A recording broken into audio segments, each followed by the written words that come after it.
There's a ship drifting somewhere in the ocean without a crew. The last time someone saw it was over 50 years ago. Its story reminds of that of the Flying Dutchman, a ship that's bound to sail forever and bring disaster to whoever sees it at sea. At least the legend says so. Unlike the Flying Dutchman, the SS Bay Chimo was definitely real and built for a German company in Hamburg and began as an ordinary cargo ship. It was trading supplies between Hamburg and Sweden in the Baltic Sea starting from 1914. It had a strong steam engine and a hull made of steel. A few years later, it became British property.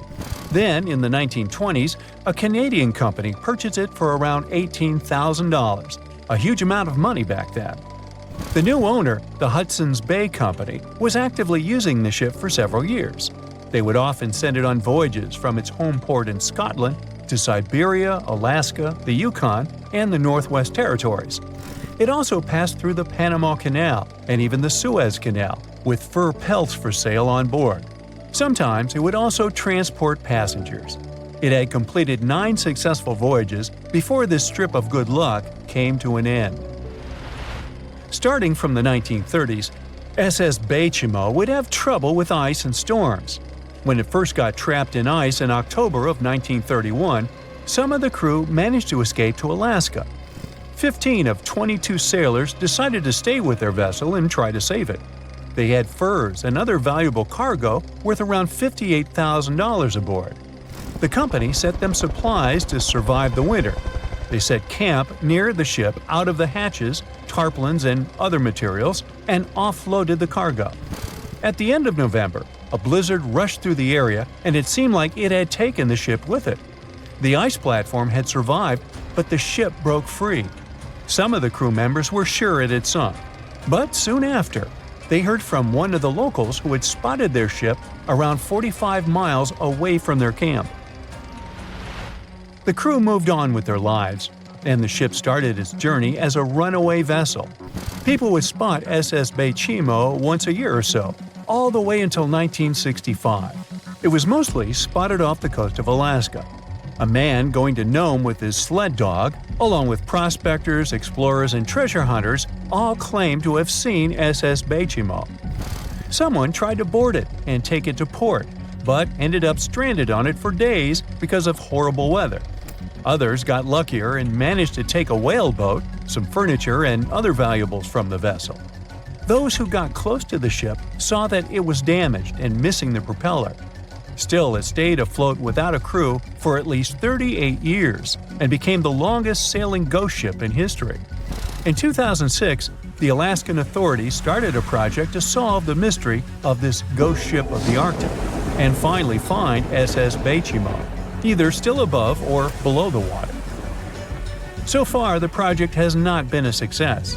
SS Bay Chimo remains one of the estimated 4,000 ships that have disappeared off Alaskan shores. If the legend of the 17th century isn't lying, this ghost ship could be sailing somewhere along the Flying Dutchman.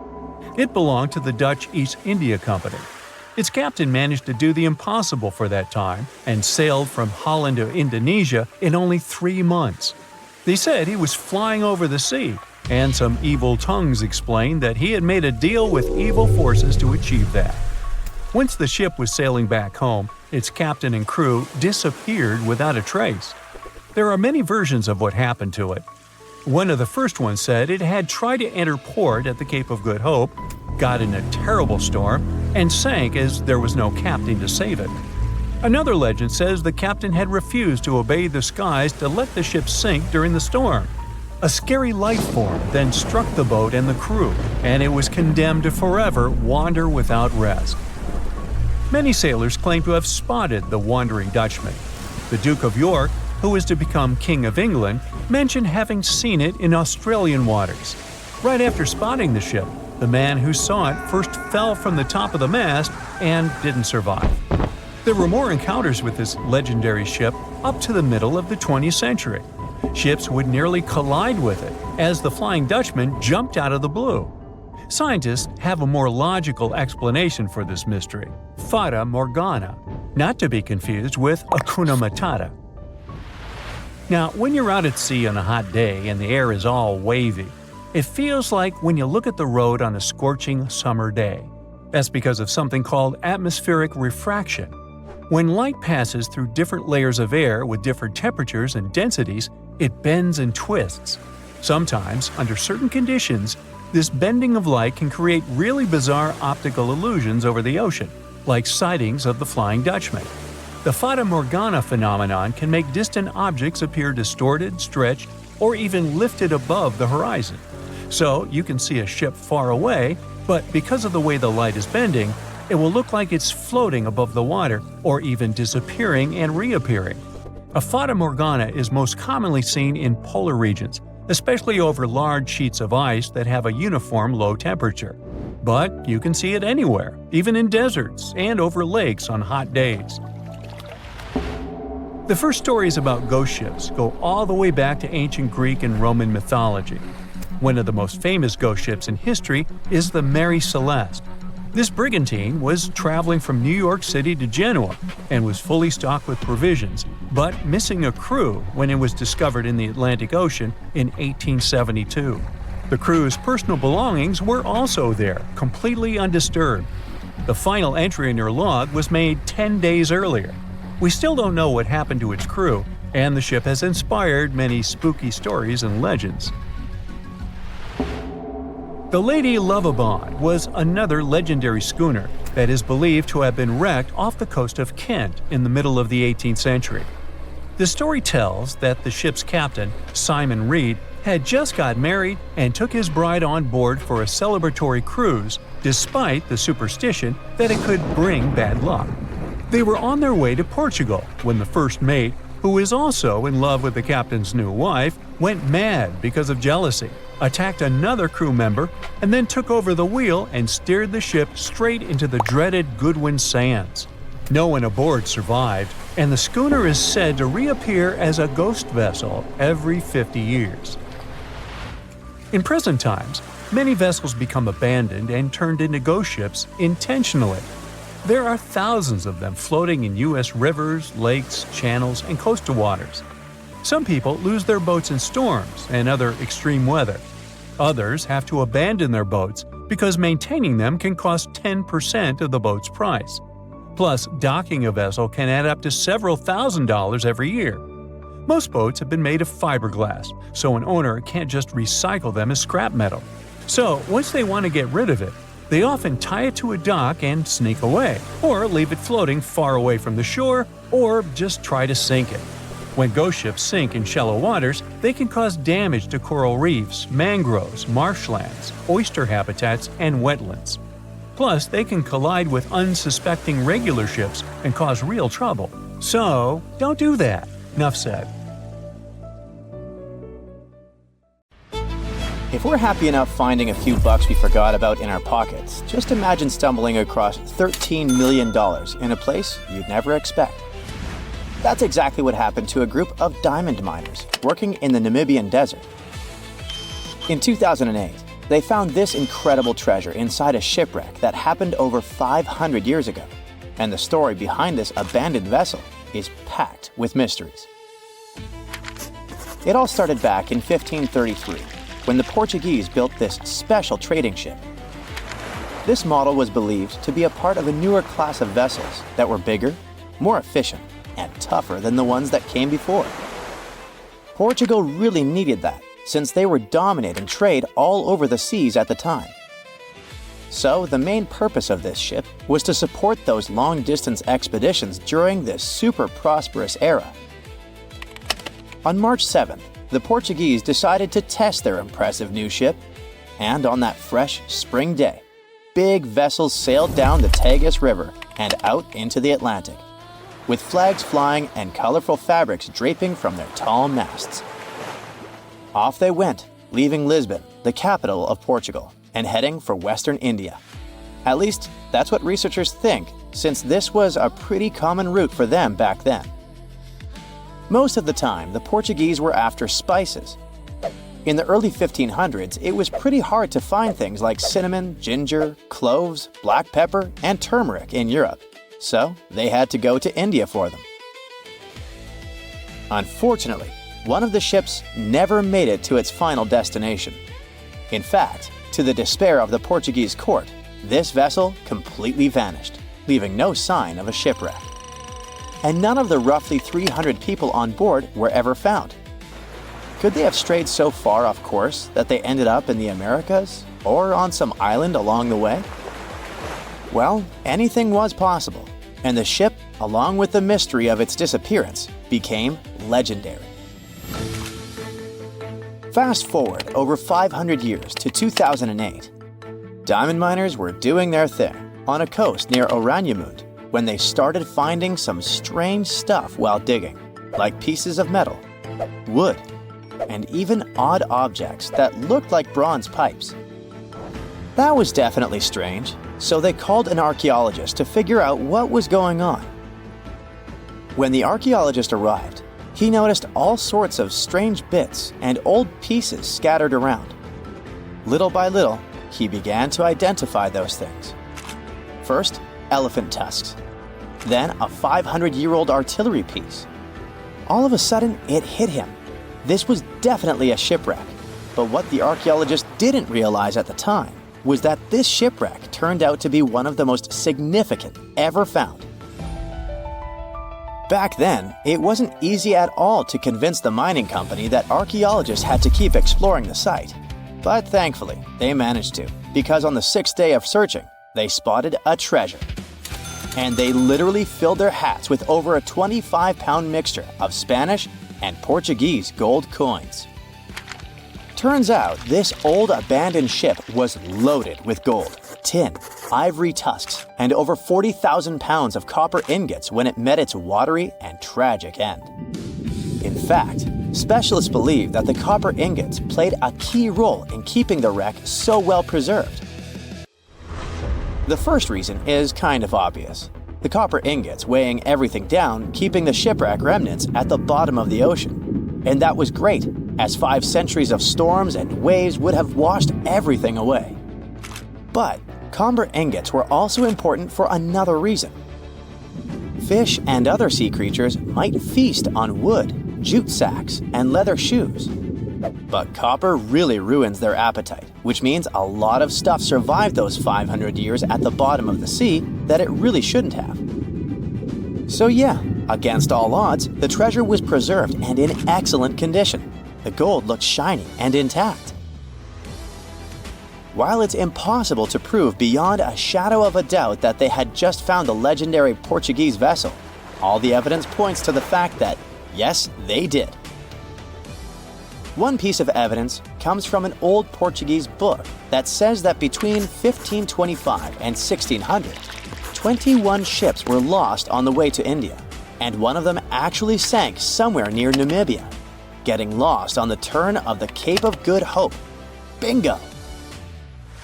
From that point on, experts have been going over the wreckage, measuring, photographing, and scanning the site millimeter by millimeter with a high-tech 3-dimensional laser scanner. Their goal was to figure out what happened to this ship, or at least get closer to the truth. The first question they had to answer was, why was this ship so close to the coast of Namibia? We're talking about great sailors who probably knew that that stretch of coast was famous for its storms and fog. What happened then? It seems that 4 months or so after its grand departure from Lisbon, the fleet was struck and scattered by a huge storm. So the most likely explanation is that the combination of bad weather and heavy cargo forced the captain to run the ship aground on purpose. According to one theory, he dropped the front anchors and slowly beached the ship. Then it hit an underwater rock in the surf, rolled over in the big waves, and all attempts to free it failed. It began to break apart, starting with the upper structure. At that point, the treasure chest fell out of the captain's cabin and sank down to the seabed. It eventually got crushed and pinned down, but it was also protected by a big piece of the ship's side that broke off when the hull fell apart. Okay, but what about the people on board? Winter storms along the Namibian coast can be brutal, with winds over 80 miles an hour and huge waves, making it nearly impossible to get ashore. But if the storm calmed down at some point, it is possible that the shipwreck had survivors. I mean, some human toe bones were indeed found, suggesting at least one person didn't make it. But these were the only human remains that were recovered. There weren't many personal belongings found either, which leads archaeologists to think that most people on board likely made it to land despite the ship breaking apart. But we can't really say this was a happy ending. Yes, most of them might have survived the shipwreck, but they ended up in one of the harshest places on Earth, an empty stretch of sand and scrub for hundreds of miles. It was winter, so they were cold, wet, and exhausted, with no hope of rescue. Nobody knew they were alive or where to find them. Plus, no ships were likely to pass by, since they were far off the usual routes. Going back to Portugal seemed impossible. After the first round of exploration, researchers found that the ship's remains were scattered across 3 large sections along the coast of Namibia. In the end, more than 40 tons of cargo were recovered from the site, and thousands of different artifacts were found and cataloged, including lead, tin, textiles, and even some astronomical instruments. So, you might be asking, who got the gold? I'll just say that it didn't go to the miners or the archaeologists. According to the researchers involved, every single coin was handed over to the Namibian government. After all, that is the usual procedure for random ships found on the beach. But this case wasn't that simple, as there is an exception to this rule. If the ship found is a state ship, the country that owns it has the right to receive the treasure. In other words, everything they found inside this old abandoned vessel actually belonged to Portugal, no matter that it all happened ages ago. But the Portuguese leaders apparently allowed Namibia to take the lot.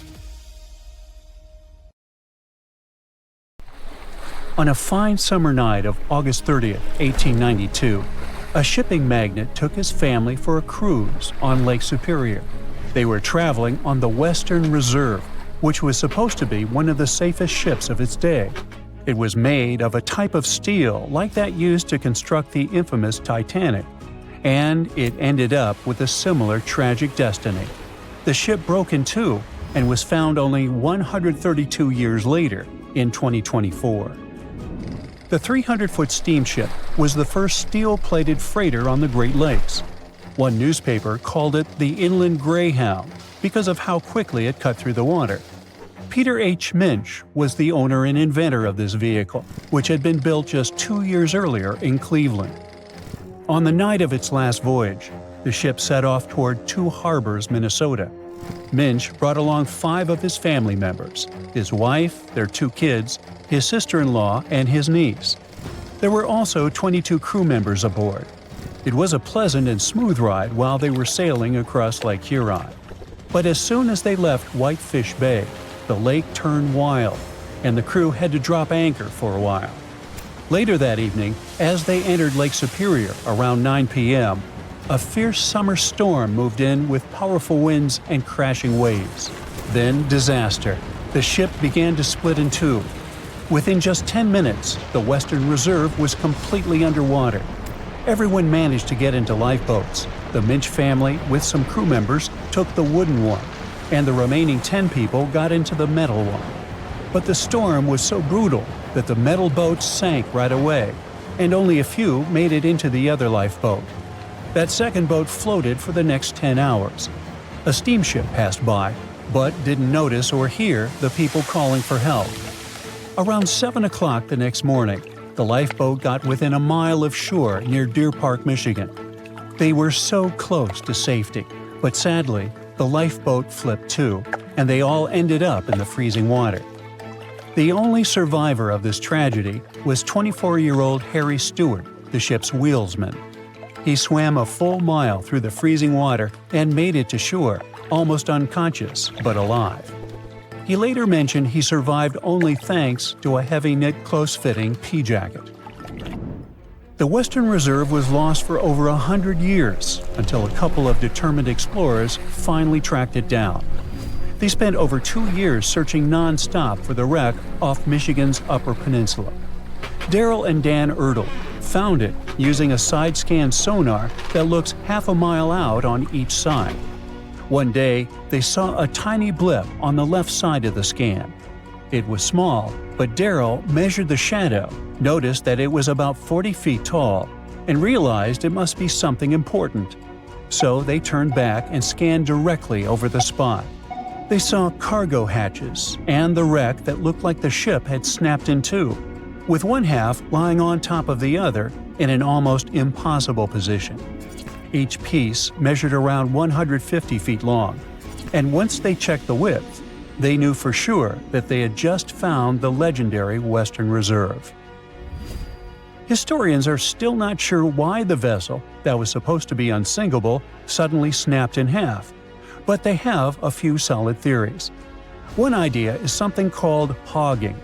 It happens when the ship rides up over a giant wave and the bow and stern are left hanging in the air with nothing underneath to support them. That puts a large amount of pressure on the middle, and it bends down like a stick when you're pulling both ends. Another plausible reason concerns the steel the vessel was made of. Back then, steel was the hot new substitute for iron. But quality control wasn't perfect. Some steel plates weren't made very well, which could have caused a serious weak point in the ship's body. There's also the chance that the ship didn't have enough ballast, which is the weight used to keep it stable, or maybe it wasn't balanced correctly. Sadly, just 8 weeks after the Western Reserve tragedy, another vessel that had been built at the same time with similar mill runs of steel plate repeated the destiny of its twin. The W.H. Gilcher was a steam freighter used to transport cargo between ports on the Great Lakes. It set out on what was supposed to be a routine trip on October 26, 1892. Loaded with over 3,000 tons of coal, the ship left Buffalo heading for Milwaukee. Captain Leeds H. Weeks and a crew of 18 were on board. Everything seemed normal at first, and by the afternoon of October 28th, the ship passed through the Straits of Mackinac and entered Lake Michigan. It was expected to reach Milwaukee by the 30th, but it never made it. A massive storm slammed into Lake Michigan and Lake Huron on October 28th and 29th, and created havoc on travel plans for many ships. When the storm finally passed and boats started pulling into port, people began to piece together what happened to the W.H. Gilcher. One captain who was sailing nearby on his schooner said he saw a large steamer battling the storm about 20 miles northwest of North Manitou Island around 8 p.m. on the 28th. The ship looked helpless, and there was no movement or sign of life. Another captain later saw furniture and parts of the ship's bridge floating in the lake near South Manitou Island. Then 2 more steamers picked up broken pieces of W.H. Gilcher's pilot house in the same area. It became clear that the storm had destroyed the freighter, and tragically, no one survived. The Great Lakes are a hot spot for shipwrecks, and there have been between 6,000 to 10,000 of those starting in the 17th century. Back in 1679, the Griffon became the first European vessel to vanish without a trace on the lakes. It sailed all the way from Buffalo, New York, to Green Bay, Wisconsin, passing through Lake Erie, the Detroit River, Lake St. Clair, and Lake Huron before reaching Lake Michigan. After a stop in Green Bay, it started heading back, and then it was never seen again. In 1975, one of the most famous shipwrecks happened when the massive 729-foot ore carrier SS Edmund Fitzgerald sank in Lake Superior. A fall storm was supposed to stay far south of their route, but things changed fast. Another freighter, the Arthur M. Anderson, was following behind and kept in radio contact with the Fitz's captain, Ernest McSorley. By the afternoon of November 10th, waves were smashing over the deck, and wind gusts at over 80 miles per hour were hitting both ships hard. By 7:20 p.m., the Anderson couldn't reach the Fitzgerald by radio anymore, and it had vanished from radar. There was no distress call, no warning. The huge ship had just disappeared. Later, search crews found the wreck over 530 feet under the surface, broken into two giant pieces. No one of the 29 crew members survived, and no one witnessed what really happened. There could be all sorts of reasons for such tragedies, from errors in judgment and equipment failure to simply being in the wrong place at the wrong time. The Great Lakes are massive bodies of water with weather systems that you would expect to find in seas. These inland seas sit deep in the middle of the continent, and hurricane-strength winds and powerful storms form here. Many of them hit in November and December, when the waters are still warm from the summer, but Canadian cold air is starting to push down. There's a huge difference in temperature between the air and water. This difference and strong winds lead to massive waves. Plus, ice forms more easily in fresh water than in salt water. It builds up on ships quickly, and crew members also have to get around tricky ice waters. Water levels here are also unstable. In wet years, storms are more likely to happen, and this makes the risk of damage or disaster higher.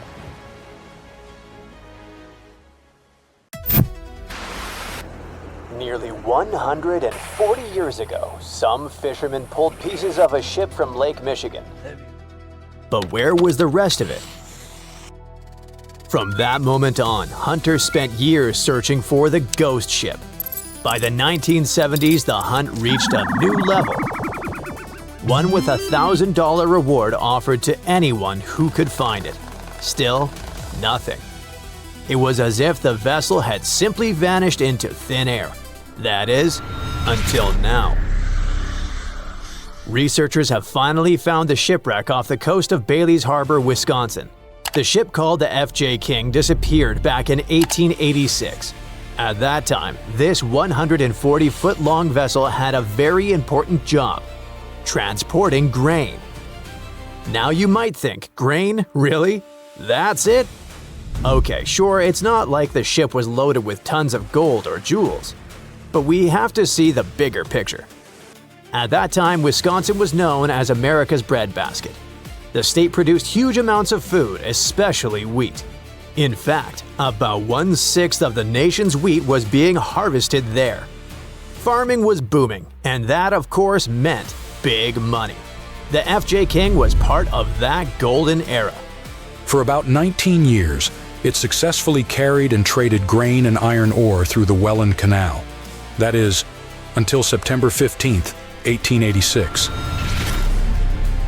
That day, the crew were on their journey to carry iron ore from Michigan to Chicago. It was supposed to be just another routine trip, but they were caught in a powerful storm. The conditions were brutal, with waves nearly 10 feet high. The crew fought desperately to get the water out and keep the ship afloat, but the waves were too strong. They kept coming, one after another. The men worked hard until they couldn't go on anymore. The waves were splitting the ship's seams. At this point, a catastrophe was inevitable. So Captain William Griffin gave the order: abandon ship. They had no choice but to get out.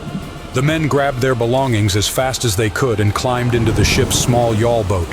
It was 2 a.m. Everything around them was dark. As they tried to get closer to shore, the F.J. King went down, bow first. And then suddenly, boom! The crew watched in shock as the ship's stern deckhouse blew off, sending the captain's papers 50 feet into the air. They stayed in the small boat until they were picked up by a passing schooner called La Petite. The crew took them to Bailey's Harbor, and moments later, Captain Griffin filed a wreck report. That's when the real mystery began.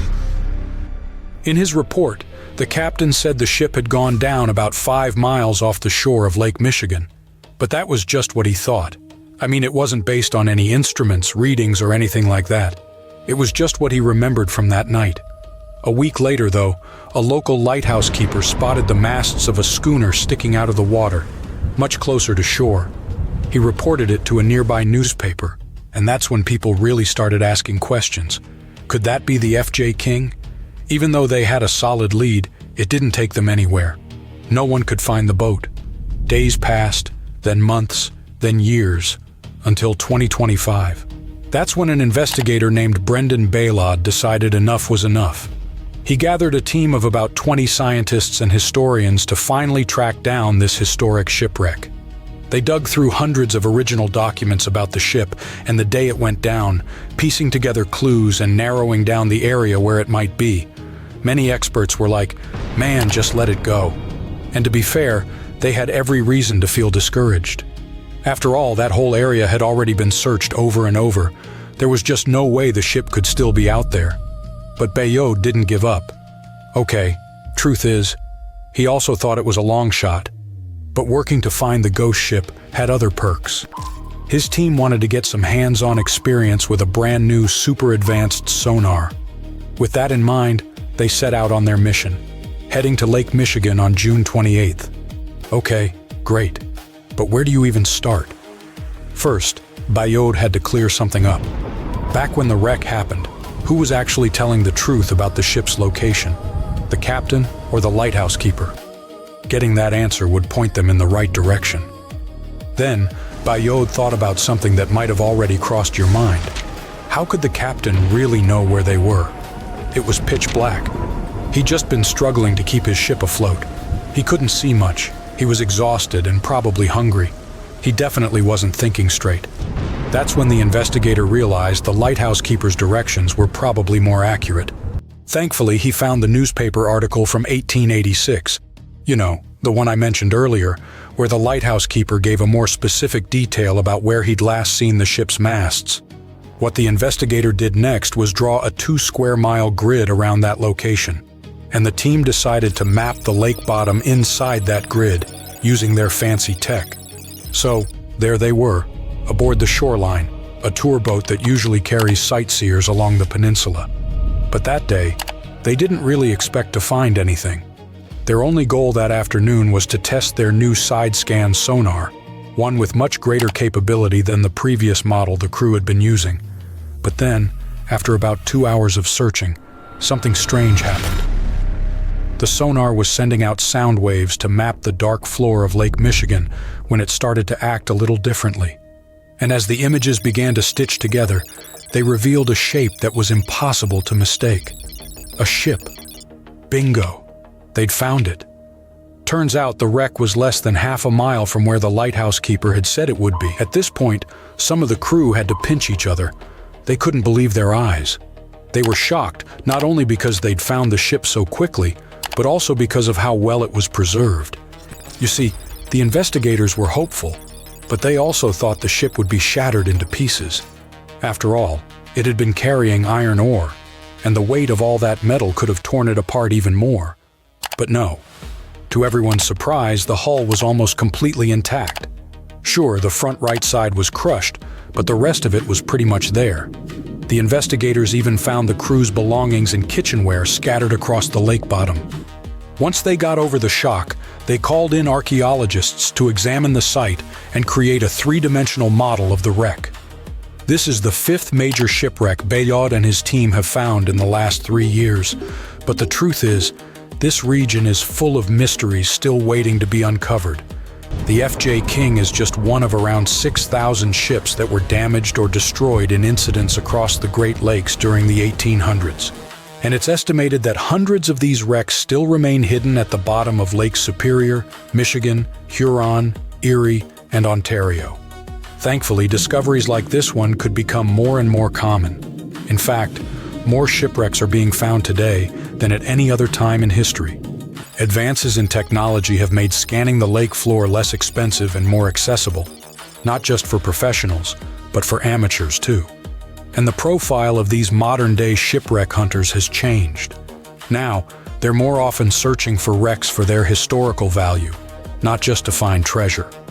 Another project that could help uncover even more wrecks in the Great Lakes is called Lakebed 2030. It could change everything, as its goal is to map the entire lake floor. And right now, only about 15% has been explored. That means the Great Lakes might still be hiding their biggest secrets, and that, at the very least, is super exciting.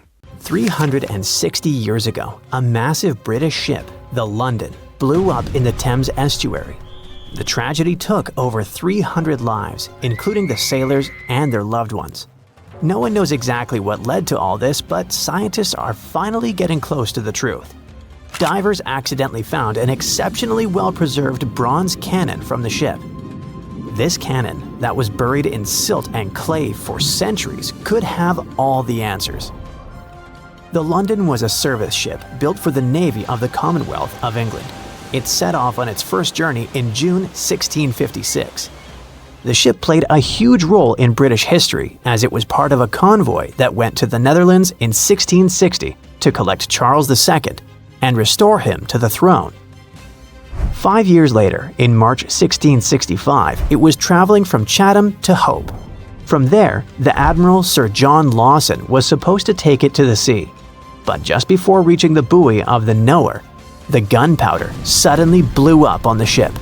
About 25 people who were in the roundhouse and coach survived, but over 300 drowned. The ship broke into 2 pieces. Henry Bennett, the Earl of Arlington, passed along rumors that it all happened because of cheap, low-quality gunpowder that was on the ship. When experts of that time inspected the shipwreck, they concluded that the cannons could still be salvaged, but the ship itself was a total loss. Later, when someone recovered some of them, in 1679, there was a scandal where they tried to use them to settle a completely unrelated debt. In 2005, divers rediscovered the London. To protect it, port authorities even had to move the shipping lane, and a team of archaeologists got to work exploring it. That wreck is a big deal because it gives us real insights into English naval history. Visibility in the Thames estuary can be terrible. Sometimes you can't even see 1.5 feet in front of you. Working on the site is also super tough because it's in a crazy tidal environment, and a busy shipping lane, where huge cargo ships constantly pass by, is still near. So when a cannon suddenly appeared, stuck deep in the clay, it meant the conditions had to be absolutely perfect. Experts believe the find is from the Commonwealth era, and it's medium size, about 8 feet 6 inches long. It was part of a special set made specifically for the London and was placed on the ship's lower deck. Every single gun carriage on the London was one of a kind because all of its cannons came from different countries and different periods in naval history. Big cannons were really rare and crazy expensive to make since they needed tons of bronze or iron and had to be individually cast. That's why the Navy often grabbed cannons from captured rival ships, old shipwrecks, or decommissioned vessels. The new find is one of the clues that could eventually help scientists to solve the mystery of the London tragedy. So far, they've also found leather shoes, pieces of instruments, wooden tools, rope, and a compass. All these artifacts are like puzzle pieces to them. They still don't have enough evidence to be sure, but it looks like both the pipe and candles could have been sources of flames that set off a larger bang. Some workers made another amazing find at a flooded quarry in nearby southeast England, about 60 miles southeast of London. They stumbled upon the remains of a rare Elizabethan-era ship hundreds of yards away from the nearest coastline. Finding a ship from the late 1500s is a huge deal, because very few vessels from that time have survived. Studying it could help scientists answer some big questions about an important era in history, when England was becoming a major player in European trade. Today, the quarry site is about 1,000 feet from the sea, but back in the 1500s, it was actually part of the coastline. Archaeologists think the ship either wrecked on a rocky headland or someone dumped it there when it was too damaged to sail anymore. Scientists haven't identified it yet, but they studied over 100 pieces of its wooden hull, reading the tree rings, and found that it was built from English oak trees cut down between 1558 and 1580. At that time, Northern Europe was switching from the old clinker method where the planks overlapped like fish scales to the carvel style from the Mediterranean, where the planks are smooth and flush against each other, nailed to an internal frame. Old wood usually rots away pretty fast when it's exposed to air or water. But if it's buried under a thick, oxygen-free layer of mud or silt, it can survive for centuries. That's exactly what happened here. The team is using laser scanning and digital photography to document everything about the wreck. Once they finished their research, they plan to rebury the timbers under the silt in the Quarry Lake, so the ship can stay there safe for many more centuries to come. A team of archaeologists in Norway found a ship in an even more unexpected location, in a flat field. There's a hill nearby called Gel Mound. It's actually a huge burial monument that the Vikings themselves had built. The farmer who owns the field wanted to dig some drainage ditches, but first, he needed experts to check for anything important underground. Archaeologists used a high-resolution georadar attached to a tractor-like vehicle. When they scanned the field, they discovered that it used to be packed with burial mounds, at least 8 new ones nobody had ever found before. And beneath one of the mounds, the radar picked up the outline of a ship. Back in Viking times, ships were super valuable, so they only buried them with really important people. Scientists have only found 3 boat burials in all of Norway before, and this is the first new one in years. The team believes this ship is from Viking times, probably between the years 500 and 1000 CE. Because the burial mound above it got flat over time, the ship is now only about 1.6 feet below the ground. That's super close to the surface. It's around 66 feet long, and the radar showed that parts like the keel and the floorboards are still preserved. The archaeologists plan to explore more using non-invasive tools so they don't wreck anything by accident. If they need to, they'll start an excavation.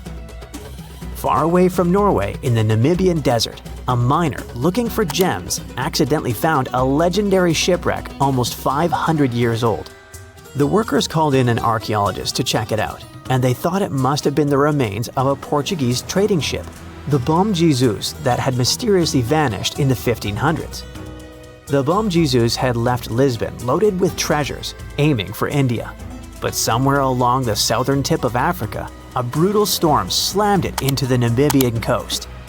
The ship smashed into rocks, broke apart, and disappeared under the waves.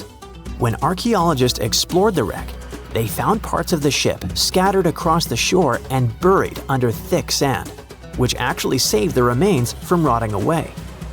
They even discovered treasure, over 40 tons of cargo that had spilled out of the captain's chest underwater when the hull broke. There were cannons, swords, fabrics, tools sailors used to navigate by the stars, and most impressive of all, 1,845 copper ingots, solid pieces of metal weighing 16 to 17 tons in total. Scientists could even read the old trademarks stamped on them, revealing they were made by a mega-rich German trading company. And then there was the real jackpot. More than 2,000 gold and silver coins from all over the world, Portugal, Venice, France, and the Moorish states, plus 105 giant elephant tusks weighing about 2 tons. The tusks were likely on their way to become luxury goods like jewelry and fine carvings. DNA tests later showed the ivory came from West African forest and savanna elephants. They didn't find many bones though, which means the crew either managed to escape or were lost forever at sea. Strange things occur in the cold waters of Antarctica.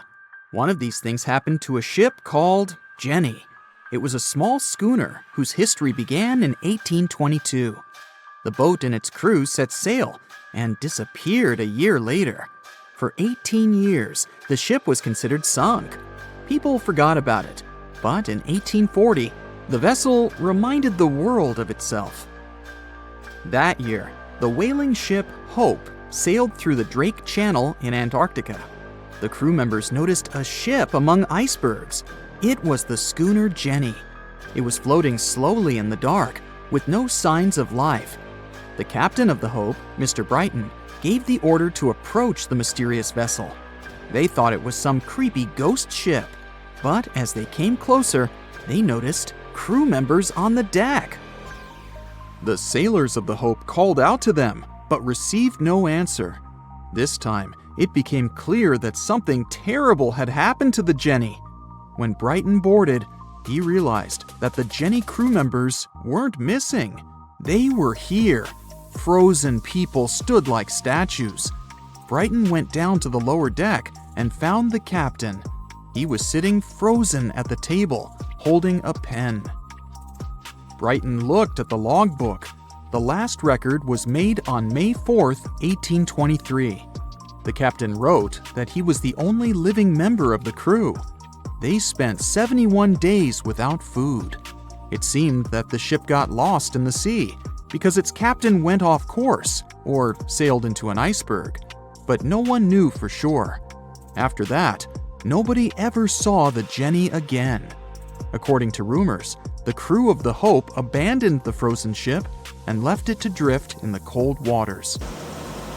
According to other rumors, this whole story is fiction. The story of the Jenny was described in a German magazine in the middle of the 19th century. Still, there was no further evidence of the ship's existence. Already in our time, Cambridge University decided to explore the case of the Jenny. The researchers discovered that one of the crew members of the Hope, who didn't disclose his name, told someone the legend of the frozen ship. Someone shared the story with another guy, and it was published in a German magazine called Globus. And that's all. There was no other evidence. One of the most famous ghost ships was the Mary Celeste, and there's no doubt about its existence. The history of this vessel was documented in court. People wrote about it in newspapers, but the most exciting thing is that the ship continued to be used even after 10 people disappeared from its deck.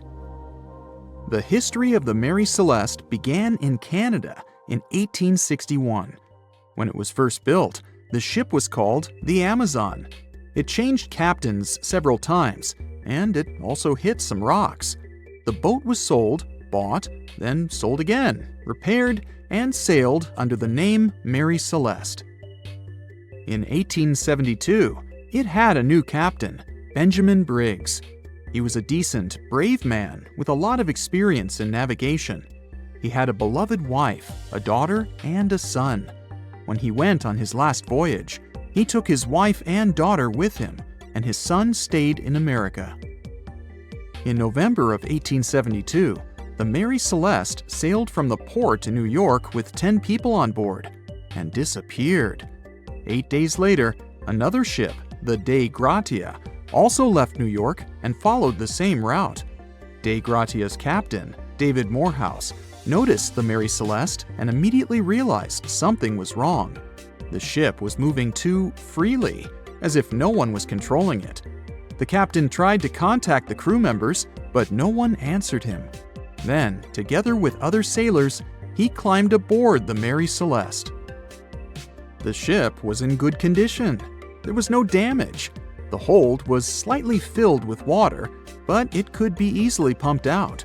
Everything seemed fine, but one lifeboat was missing. The crew members' valuables were in their cabins. The cargo was in the hold. The supplies of water and food were untouched. Judging by the records in the logbook, the ship was caught in a storm, but it was not too strong. Other ships also sailed through this storm, but nothing bad happened to them. The last record was dated November 25th, and it claimed that everything was fine. The sails of the Mary Celeste were slightly damaged, but perhaps it happened after the crew had disappeared. The whole ship was in excellent condition, but what made the people leave it? Part of the crew of the Dei Gratia stayed on board the Mary Celeste to bring it to dry land. Everything went well. They delivered the ship to the closest port. Next, the captain of the Dei Gratia appeared before the court and told about what had happened. However, the prosecutor and the judge didn't want to believe in the story of the Mary Celeste. They were sure the captain got rid of the ship's crew to get money for its cargo. According to the maritime laws of that time, if you found a ghost ship with valuable cargo, then a substantial part of this cargo belonged to you. So, many people thought that David Morehouse decided to earn some money. This version seemed to be more valid than the one about the mysterious disappearance of 10 people. Fortunately, no one accused the captain of committing a crime. They thanked him for his service and gave him a monetary reward. However, his reputation was damaged, which greatly affected his career. as many believed he attacked the crew of the Mary Celeste. But even after this terrible case, trial, and investigation, the story was not over. The Mary Celeste was still an expensive and efficient vessel. It sailed several times, but then one captain crashed it into the reefs to get insurance. The court revealed this deception and accused the captain of intentional property damage. The story of the Mary Celeste became famous all over the world. People began to build their theories, realistic and not.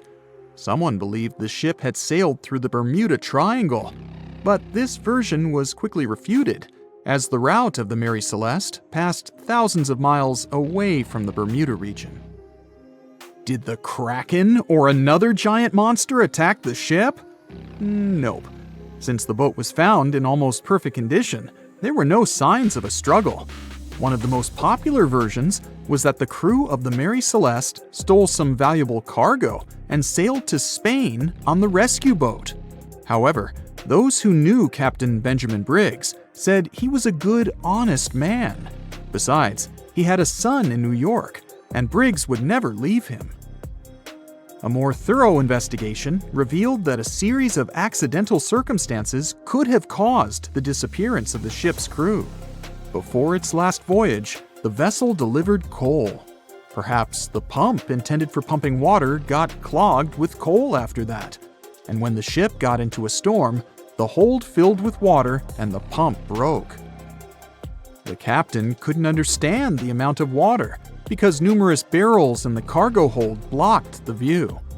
Benjamin Briggs assumed it was dangerous to stay on the ship during a storm, so he evacuated with the passengers on a lifeboat.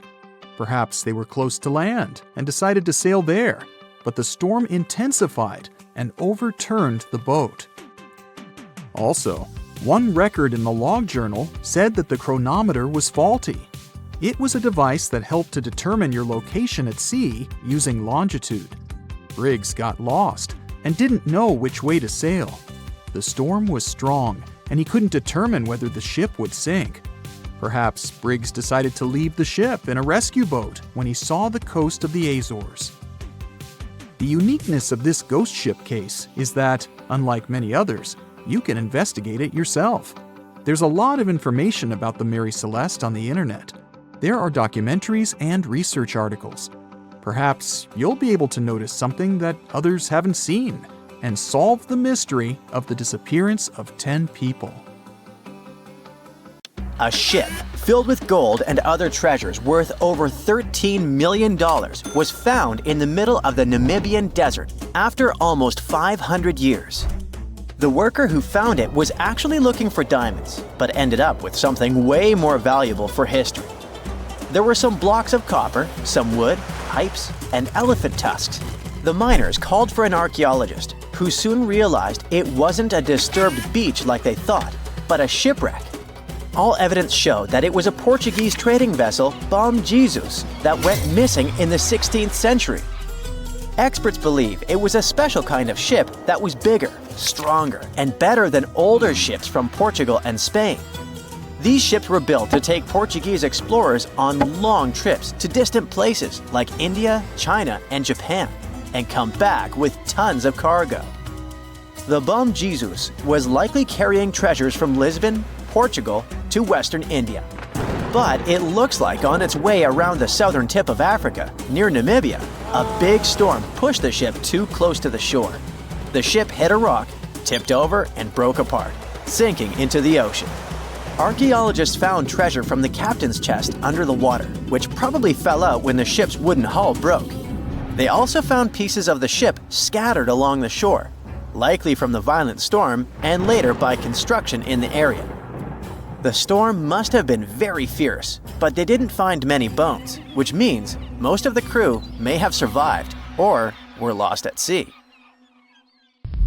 The ship was split into 3 sections and incredibly well preserved, thanks to the thick layers of sand that covered it and prevented rot. Archaeologists who studied the wreck discovered over 40 tons of cargo. There were cannons, swords, blocks of metal like lead and tin, fabrics and tools that sailors used to navigate the stars while traveling across the ocean. The most exciting discovery was 1,845 copper ingots, weighing as much as 16 to 17 tons altogether. Those copper ingots, or pieces of pure metal, are still in great condition because the hull of the ship and layers of sand protected them from ocean water. The scientists even managed to read the trademarks on them on site and learned they were made by a super wealthy German trading company.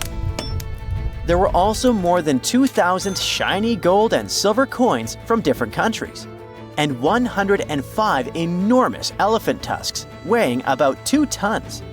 The tusks were likely supposed to become luxury items, like jewelry or carvings at the destination.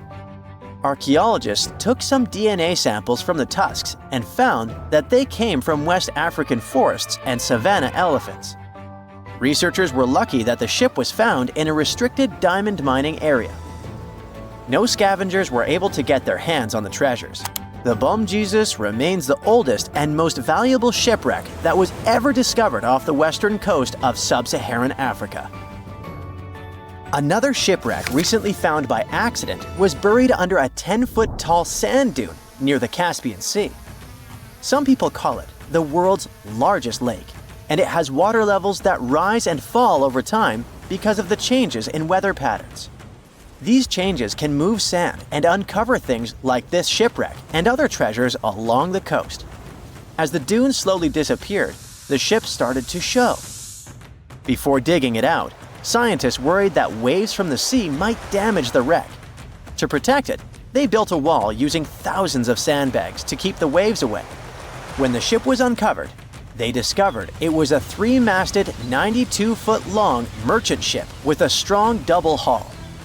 Wood samples showed the ship was built in the 18th to 19th century using trees like Scots pine, spruce, and larch from the Volga River area or the Caucasus. They even found buckwheat and plants from the same region, which were probably traded or used to feed the sailors. It proves that the ship was part of a group of merchant ships that once sailed the Caspian Sea. An amateur fisherman who was 20 feet under the sea off the coast of Turkey noticed some huge metal remains. He had an underwater camera, so he made footage of the discovery and took it to scientists. They immediately started an investigation and learned that it must be a shipwreck from the first decades of the 20th century. It could be one of the Ottoman Empire ships that had an important mission to deliver supplies, but disappeared without a trace. Scientists got permission to study this Black Sea wreck in detail to learn more about its mysteries. They're hoping to find its shipyard documents to find some answers, as the ship itself is in terrible condition and is tricky to work with. Robot submersibles that belong to an oil and gas company noticed hundreds of intact ancient storage jars sitting on the seabed in the eastern Mediterranean. Experts think those jars are 3,300 years old. This makes the find the oldest shipwreck from the deep sea. The jugs were probably used to store oil or other agricultural products like fruit. This proves that the people who made them organized maritime trade and had incredible navigational skills. It looks like the ancient mariners managed to traverse the Mediterranean Sea without a line of sight to any coast. All they could see was the horizon, so they must have used the sun and other stars to find their way. Off the coast of Sicily, under 20 feet of sand and rock, archaeologists found a shipwreck so old that they aren't even sure what materials were used to build it. They think the ship is from the 5th or 6th century BCE, which means it's over 2,500 years old. This ancient ship wasn't alone. Researchers also found 2 iron anchors shaped like an upside-down T from around the 7th century of the Common Era, and 4 stone anchors from prehistoric times nearby. One of the stone anchors was broken and may have had wooden pieces attached to help it hold on to the seafloor. They figured out that the ship itself was built using the on-shell technique. The wooden planks of the ship were connected so tightly that they could support the ship on their own, with extra beams added just to make it stronger. Sadly, the ship's wooden hull is very fragile now because tiny sea creatures that eat wood have damaged it over the years. Scientists are being extra careful as they study it to make sure it doesn't fall apart. This discovery is such a big deal because it was built during a time when Sicily was super important for trade. Back then, the Greeks and Punics were trying to take control of the seas long before Rome became the ruler of the Mediterranean. By studying this ship, scientists hope to learn more about how people traveled and traded in those ancient times. One more shipwreck, this time off the coast of Kenya. Could be from Vasco da Gama's final voyage. This Portuguese explorer was the first European to reach India by sea around the Cape of Good Hope. Local fishermen discovered the shipwreck in question in 2013. When an underwater archaeologist came to check it out, he found some treasures at the spot: elephant tusks and valuable copper ingots. If this find really has to do with Vasco da Gama, then it must be from the 16th century. It was the year of his third and final voyage to India. Da Gama led a huge fleet of 20 ships, one of which was the São Jorge. Most of the ship is hidden under layers of coral, and a whole team of scientists are carefully digging trenches to find parts of the ship's wooden frame and hull. The year was 1854, and the SS Arctic, the fastest passenger liner of its time, set out to cross the Atlantic. As it sailed through the misty veil, it slowly disappeared into the unknown. The Collins Line, an American shipping company, was started in 1818 and only began seriously trading in the transatlantic by 1835. Its steamships crossed the Atlantic from Liverpool to New York within just 10 days. Doesn't sound like a great speed today, I know, but back then, the same thing took other ships several weeks. Light on the water with their wooden hulls, powering through with a strong steam engine, those steamships were the favorite choice for many high-profile people. What could go wrong with such an advanced ship, they thought. This reminds me of some other ship everyone believed to be unsinkable. But anyway, back to the Collins Line. It grew to be a serious contender on transatlantic routes, with only one other competitor, the Cunard's Line. It was a British company also aiming to be the main force through the Arctic Passage. In 1835, the company received a new ship that traveled to Liverpool and came back to New York with the largest cargo ever at that time. From then, the Collins Line was steadily growing.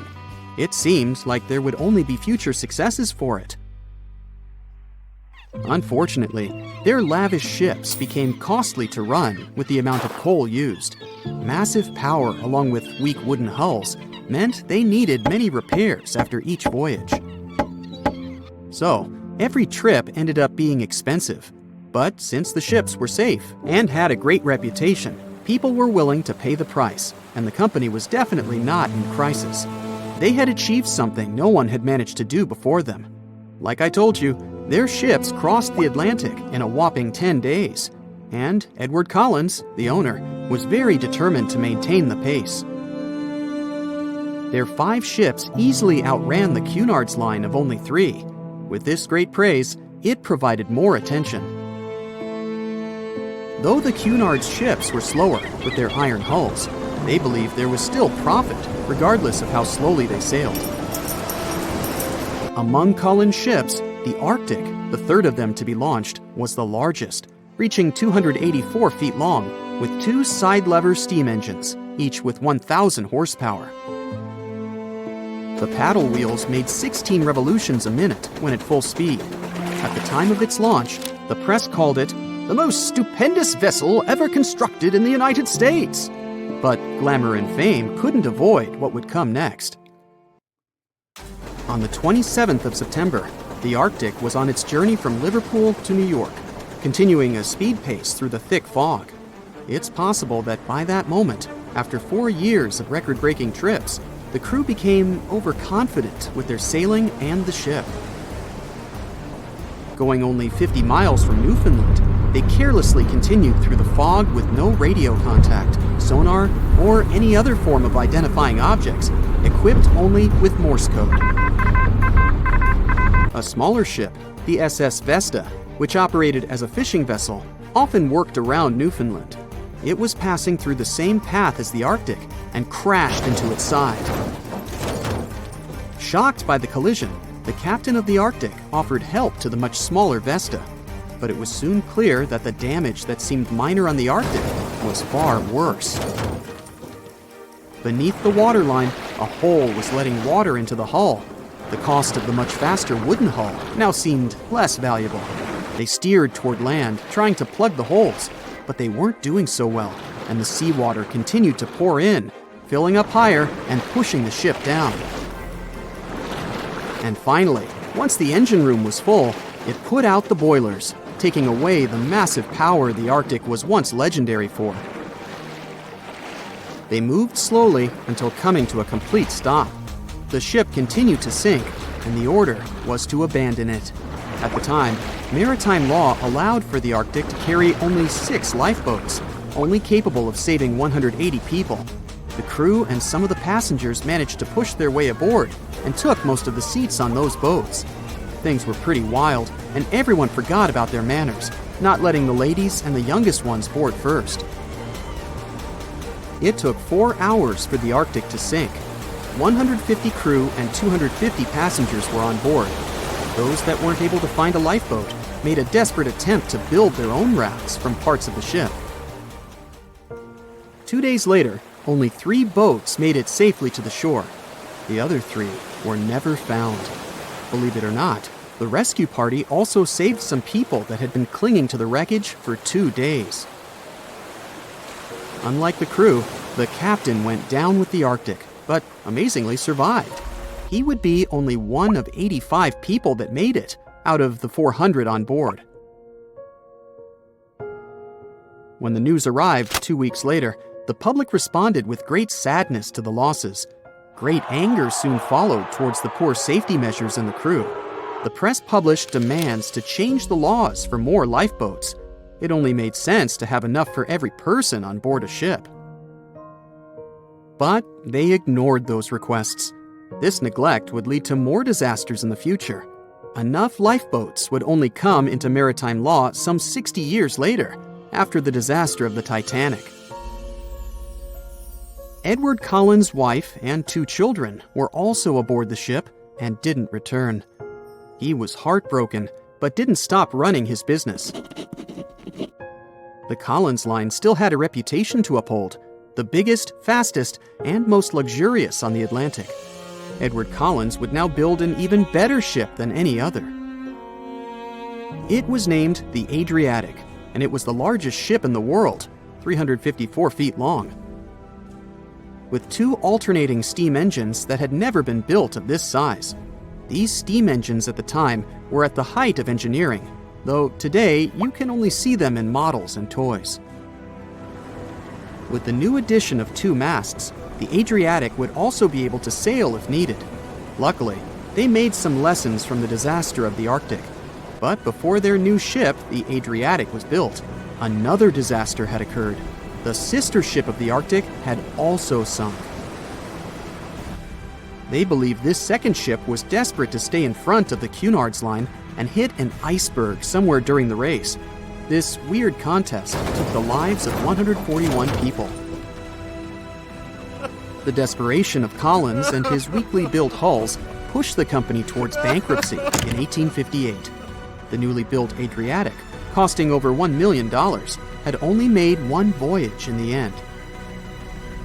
And even that voyage was considered a disaster. The ship collided with a tugboat. It still managed to finish its maiden voyage at a suitable time.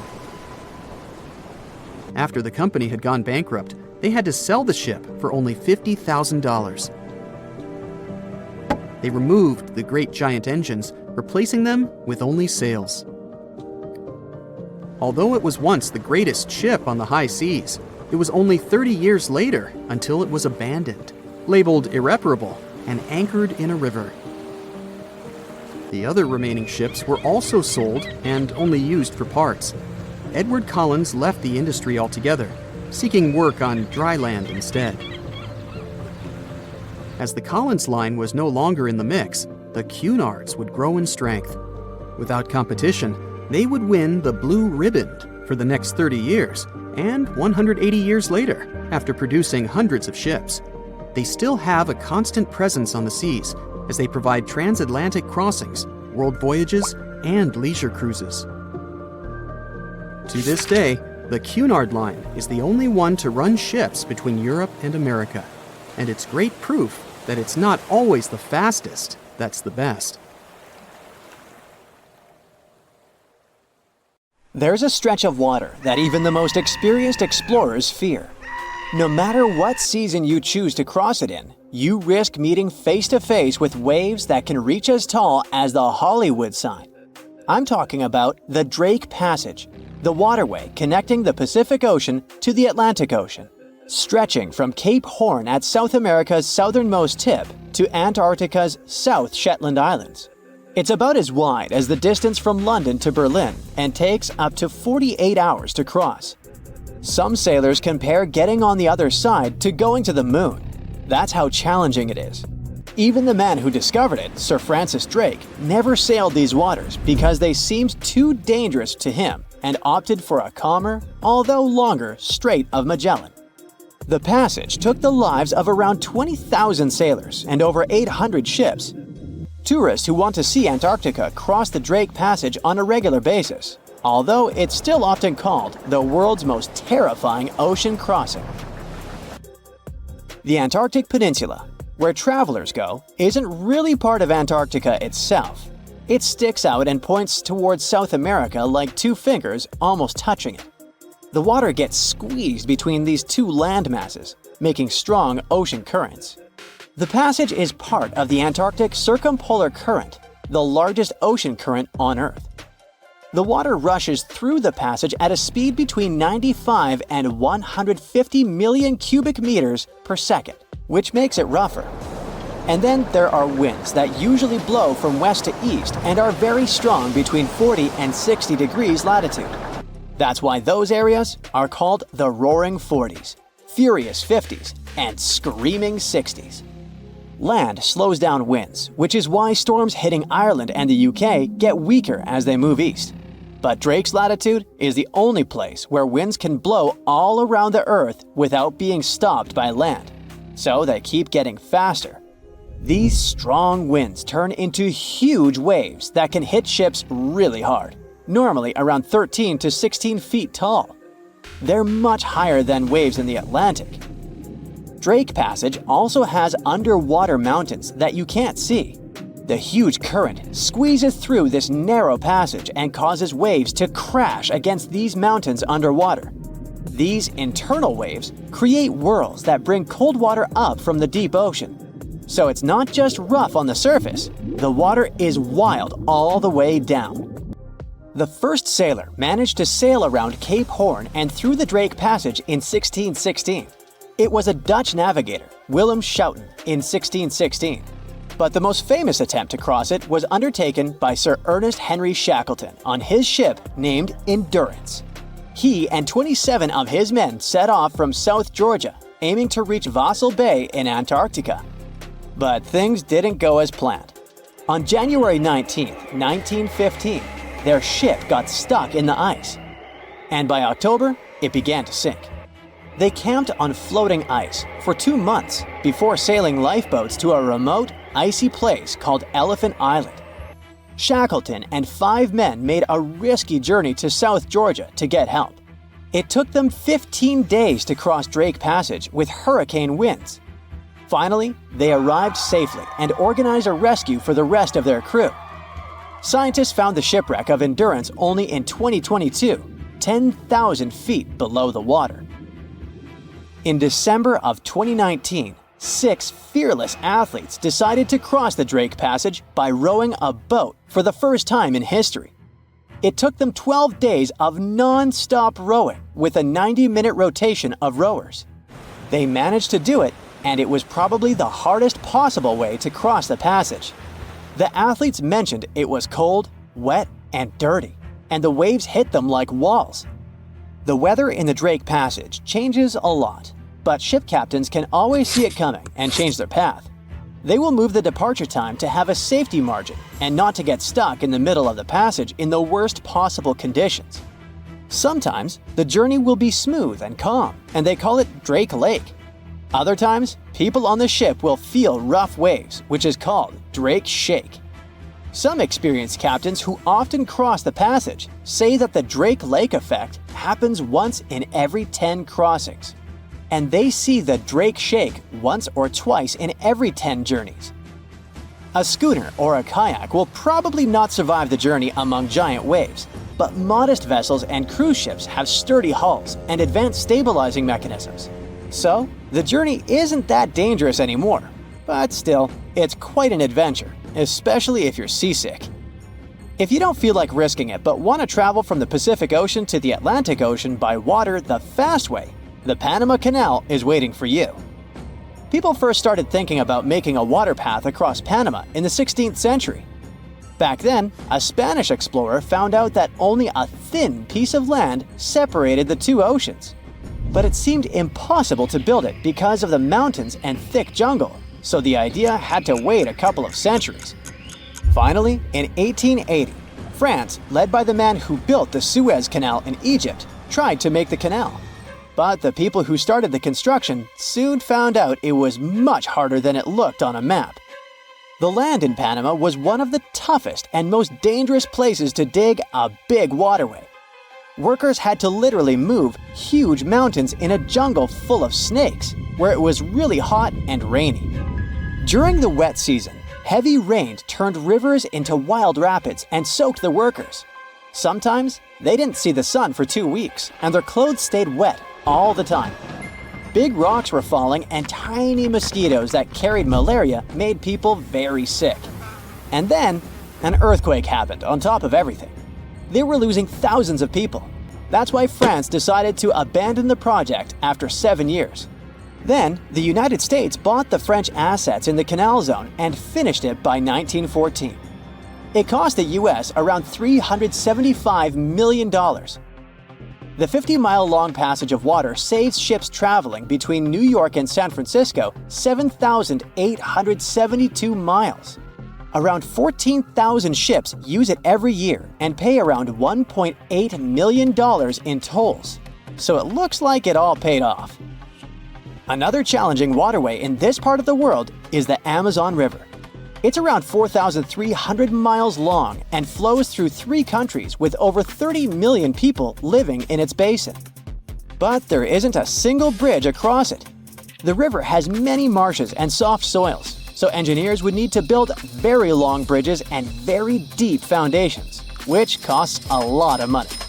Building bridges over deep water is tough, but in other places in the world, engineers can use things like floating platforms to help. The river's path and water levels change a lot during the year. During the dry season from June to November, the river is usually 2 to 6 miles wide. But in the wet season from December to April, the river can become as wide as 30 miles. And the water level can rise by 50 feet. That's why they can't build floating bridges or pontoons. The riverbanks are made of soft dirt that moves and erodes with the seasons, and it makes things even harder. It would have to be an absolutely unique project to overcome all these challenges. Luckily, there's no pressing need for a bridge across the Amazon right now. The river mostly goes through areas that are sparsely populated, so there aren't so many major roads to be connected by bridges. At the beginning of the 20th century, somewhere off the coast of West Africa, a German steamship was leaving the port. Suddenly, the weather got worse, and the vessel entered a thick fog. The sailors ran aground on a sandbank close to the shore. Luckily, no one was hurt, and they were even able to save their precious cargo. But the ship was stuck in the sand for good. And it was not alone there. Nearly the entire length of the western coast of Namibia is called Skeleton Coast. If the name sounds scary, that's because it is. This 976-mile-long beach line is among the most dangerous places on Earth. The local Bushman tribes believe that their supreme deity made this land when it was angry. The Portuguese were the first Europeans to set foot in Namibia in the 15th century. And yep, they didn't like Skeleton Coast either. Portuguese explorers thought this land presented the gates to the underworld. This is the place where the Namib Desert meets the Atlantic Ocean. It might be dangerous, but it's actually beautiful. Plus, it's a UNESCO World Heritage Site. If Skeleton Coast had a PR manager, they would quit on the first day on the job. The area is not exactly tourist-friendly because of its geography and history. Beneath the sand and the waves, there is a secret ocean currently lurking for unsuspecting sailors. It's called Benguela Current. It flows towards the north along the coast of southern Africa. This part of the Atlantic is rich in marine life, but the current's land neighbor isn't that happy with the deal. This arid climate created the Namib Desert, one of the driest regions on Earth. And that marine life I just mentioned? It's sharks. 11 species of them to be exact. And yes, the great white decides to pop by once in a while. So far, we've got a desert landscape, strong currents, and sharks. Not a place for a beachside resort, definitely. But if someone ends up on Skeleton Coast, will they know they're in danger? Don't worry, they will. The beach is littered with wrecks of all sizes and shapes. If you remember that German ship I mentioned in the very beginning, its massive and rusted stern is now sticking out from the desert sand. There are some 500 wrecks in total scattered along the coast, and it's a mixed crowd, from Portuguese galleons centuries old to ships that ran ashore here in the 21st century. A modern fishing ship called Zela India managed to slip from its tow rope in 2008 and ended up on Skeleton Coast. Okay, it didn't escape on its own, it had some help from the elements. But it's better to be a tourist attraction on a beach than to be broken up for scrap. That's where the trawler was originally going, poor thing. Skeleton Coast's most famous inhabitant, to call it such a place, is the wreck of the Dunedin Star. The British cargo liner ran aground here in 1942. The massive rescue operation that followed reveals why it's so dangerous for sailors to end up here. The rescuers managed to save all of the crew and passengers, but at a heavy price. An aircraft and a tugboat were lost in the process. It took the last of the rescuers a full 2 months to return home to Cape Town. Why, you might wonder? One look at the map of the region reveals the reason. It's an endless sea of yellow, which is the sand. There are so few roads here, so Skeleton Coast is hard to reach by land. There are also legal obstacles. You need a special permit to drive into the area. But the skeletons in the name of the area don't only refer to ships, they also stand for animal bones.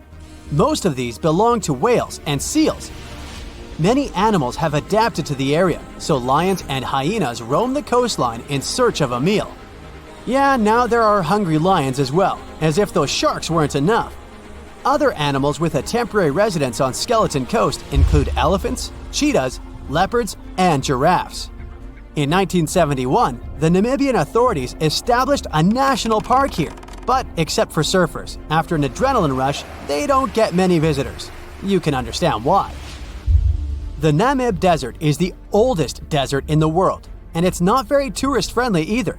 Those who travel to the region should pack sunscreen and a warm winter jacket. A weird combo, right? Well, not so much when you think that during the day, temperatures soar over 110 degrees Fahrenheit. At night, the air temperature drops below freezing. What a climate roller coaster! And that's not the final danger. Yep, there's more. Remember how that German ship got lost in thick fog? Yeah, it wasn't a one-off event. Because of the region's climate, fog shows up frequently. Sailors should cover their ears now, but this fog is actually good for wildlife. This is their only source of water in the Namib Desert. Reptiles and mammals have adapted to the harsh climate. They use as little water as possible. Shifting sands, thick fog, strong currents, lions, and sharks. Not the stuff you would put in a tourist booklet, but Skeleton Coast isn't the only beach on Earth you wouldn't want to spend your vacation on. I will take you to Cape Tribulation in Australia. The area covers some 48 square miles in the northwestern part of the continent. And no, the area is not as dry as Skeleton Coast. It's part of the Daintree rainforest. You could say that here, it is the rainforest, not the desert, that meets the ocean. The beach at Cape Tribulation is straight from a postcard. But looks can be deceiving. Australia? Probably sharks. No, crocodiles are out here to get you if you decide to go for a dip in the sea. There are saltwater crocodiles that the locals call salties. Well, that's a cute nickname for such a dangerous reptile. And it's not just them. The wildlife seems to have a beef with visitors. From October to June, the waters around Cape Tribulation are full of box jellyfish. Their venom affects the human cardiovascular system. When touched by a jellyfish out at sea, swimmers won't have enough time to reach land for help. Vinegar helps neutralize the sting, so you might want to keep a spare bottle in your luggage. Crocodiles and jellyfish sound dangerous, but there's one more animal you should look after. It's the wild boar. It might sound funny, but you won't laugh when you're being chased by one of these across the beach. 21 million wild boars live in Australia. They're mostly active at night, making it even more dangerous if they charge at you. The best defense is running in circles. Wild boars can't cut corners well. That's probably why we don't see many of them taking up careers as race drivers. Cape Tribulation has one last danger installed for you, and it's not an animal. Out here, even the trees are plotting against visitors. The stinging tree got its name for a reason. If you try to pick one of its beautiful red berries, it'll fight back. Its prickles are like tiny glass shards. The less than pleasant effect on your skin will last for a month. Then there is this wait a while bush. Who keeps naming them like this? This long vine has spikes that grab hold and just don't let go. They are so strong they can pull a human off a horse. You'll have to wait for someone to come by and save you from this thorny grabber. If you are about to cross this Australian beach from the vacation list, hold on for a second. Tourism is booming here. The local authorities have restricted access to all of the danger zones. Visitors go swimming in dreamy water holes that are surrounded by lush vegetation. There are even ropes to swing from. Now, that's a beach you can finally relax on. No matter what happens, don't stop. We almost got it. Two treasure seekers are digging frozen ground in a cornfield at night. It's raining hard, lightning is flashing, but these two guys keep working. And now the shovel hits something solid. No way! A treasure chest! They start digging faster and find a piece of a ship's engine. What the? Far from the seas and lakes, somewhere under the fields of Kansas City, they found a giant sunken ship. How is this possible? Now you'll see. Some people spend their lives searching for shipwrecks with treasures underground. One of them is explorer David Hawley. He's been looking for such ships far from the seas, rivers, and oceans for many years. He does this because he likes the feeling of adventure. The holds of these ships may contain chests of gold, antiques, and artifacts. And you can get a lot of money for them.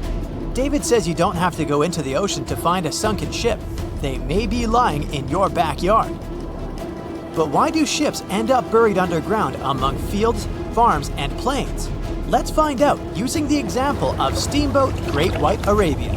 According to old records, the newspaper clippings, this ship had been carrying about 200 tons of treasure before it sank in 1856. Many rumors and local legends said the ship was lying underground a few miles northeast of Kansas City. It was there because people deliberately altered the riverbed and channels of the Missouri River in the second half of the 19th century. They artificially brought the shores closer to each other. They narrowed the river to increase the flow's speed, so boats could sail much faster. In the 19th century, steamboats were the most popular means of transporting passengers and goods. Before railroads, they extended the western border across the Mississippi and Missouri rivers and brought supplies to people. That's why it was so important to increase the speed of their movement. So, on September 5, 1856, Arabia was sailing along such an estuary. It came across a snag sticking out of the water. A piece of log quickly flooded the ship. Fortunately, all passengers were evacuated. But the steamer and its precious cargo reached the silt bottom of the Missouri River in a few minutes. Several years had passed. Everyone forgot about the vessel. During this time, the course of the Missouri River had changed. But Arabia remained under the wet, muddy bottom. The soil level above it was getting higher, and the ground was losing moisture. Eventually, many decades later, a cornfield formed above the sunken ship. In the 1980s, one farmer owned this area, and he had no idea what was hidden in his territory. David Hawley carefully studied the history of the sunken ships of the USA. He knew that hundreds of steamers had gone underwater all over Missouri, but most of all, he was interested in Arabia, as there were rumors that it was filled with gold and other valuable things.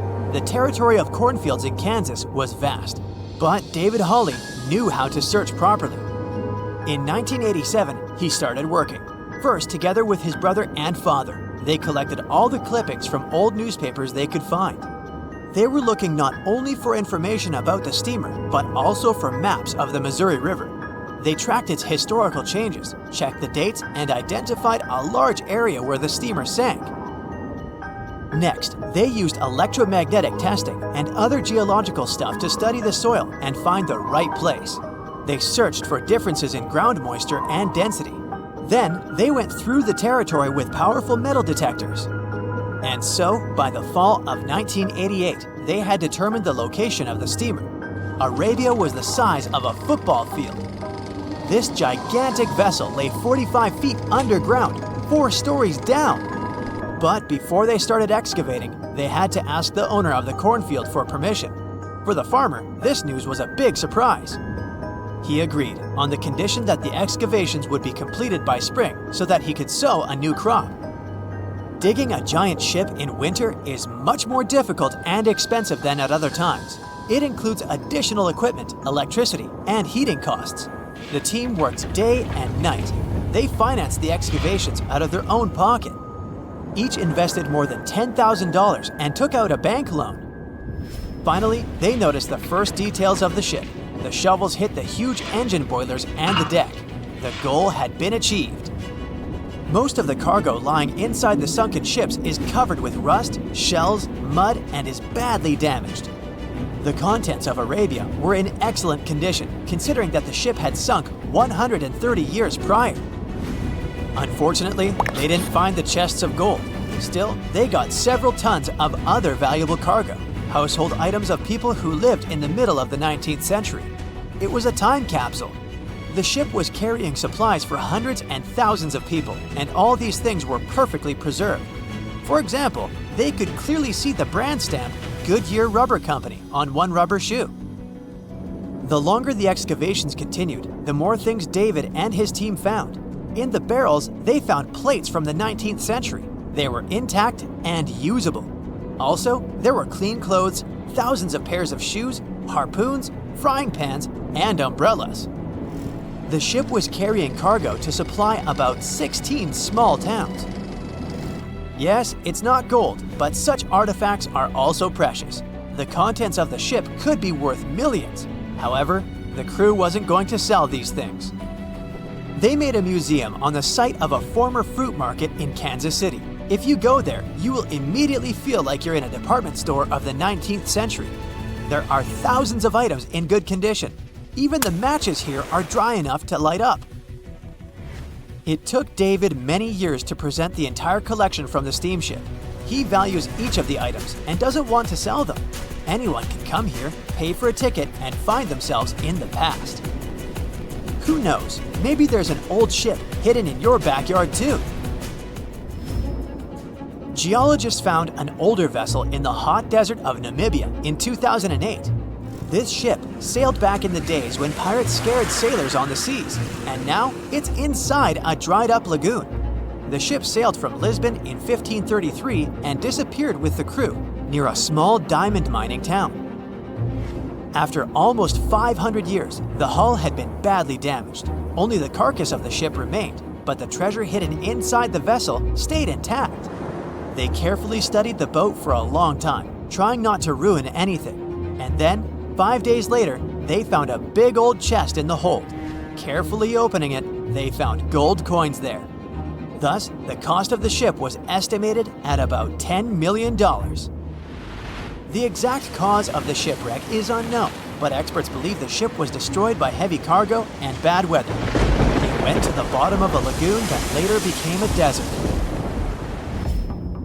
Some find an airplane in their backyard, others discover a ship, and one man found a passage to an ancient secret city in his house. This happened in Turkey in 1963. The owners of the building decided to make repairs. He went to his basement and knocked down the wall to turn this place into a living room. And so, behind one wall, he found a tunnel leading underground. The man thought it was some kind of a secret chamber. He went down there and realized it was something much more than that. It was an ancient city 18 floors deep. People built it in the years 780 to 1180 as a refuge from weather disasters and the invasion of enemies. This place also includes many underground tunnels that stretch for several miles in different directions. People could get to the town from different points using secret passages leading to these roads. The city can accommodate about 20,000 residents, livestock, and tons of food supplies. Archaeologists have also found a chapel, schools, stables, and public kitchens there. Back when it was built, the Titanic was one of the largest and most luxurious passenger ships, with high-class features like a grand staircase, a swimming pool, and a gymnasium. People thought it to be unsinkable because of its advanced safety devices.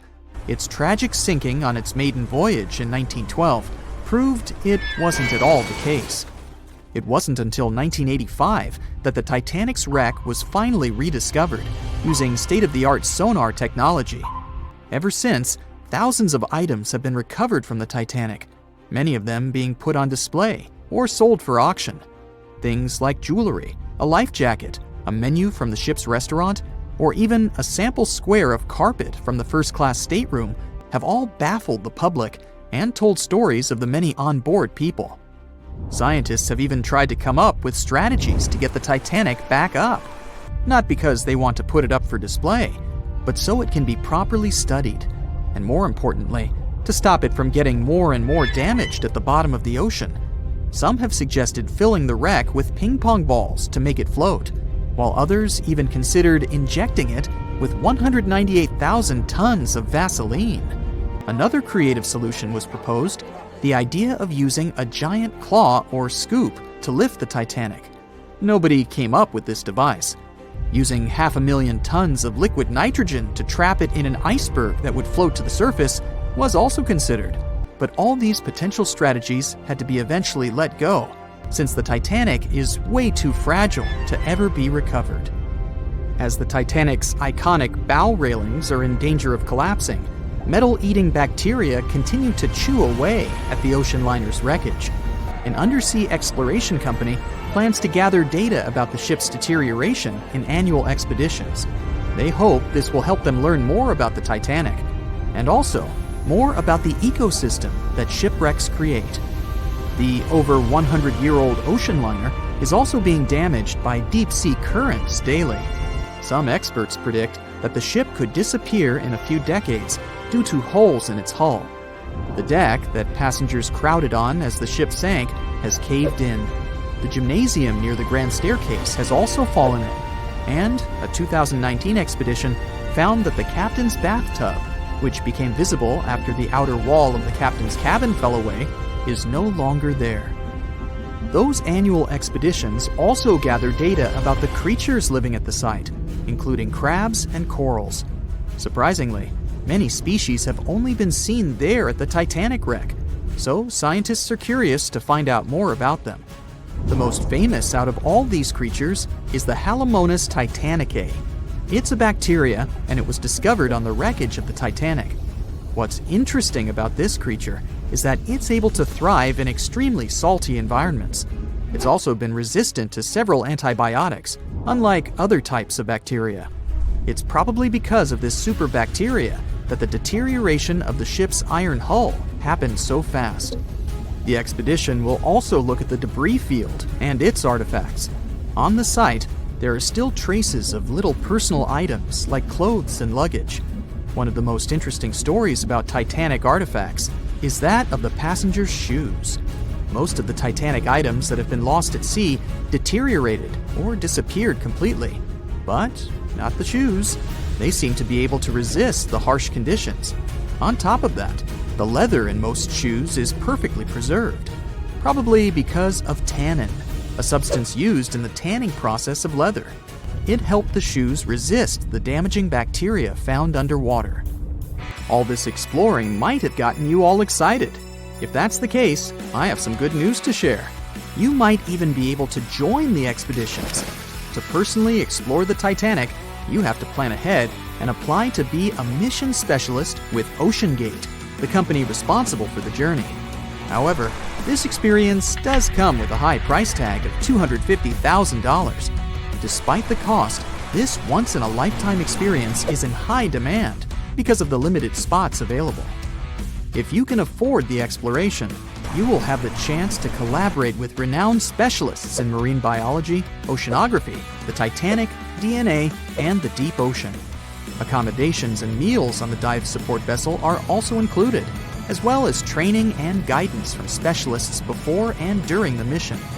Lastly, you don't even need to bring your own gear, as the expedition equipment is included as well. Sure, ships have evolved and modernized over the years, and these days we have technology that is way better than that available on the Titanic.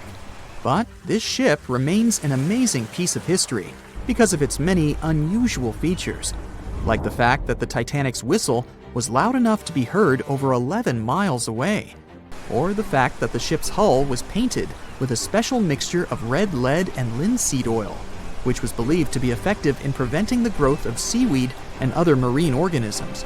However, despite popular belief, the ship's iconic fourth smokestack was not functional and was only used for ventilation and aesthetics. Probably one of its biggest flaws was its number of lifeboats. Despite its size and luxury, the Titanic only had 20 lifeboats on board, which were not enough to save all of its passengers and crew once it hit the iceberg.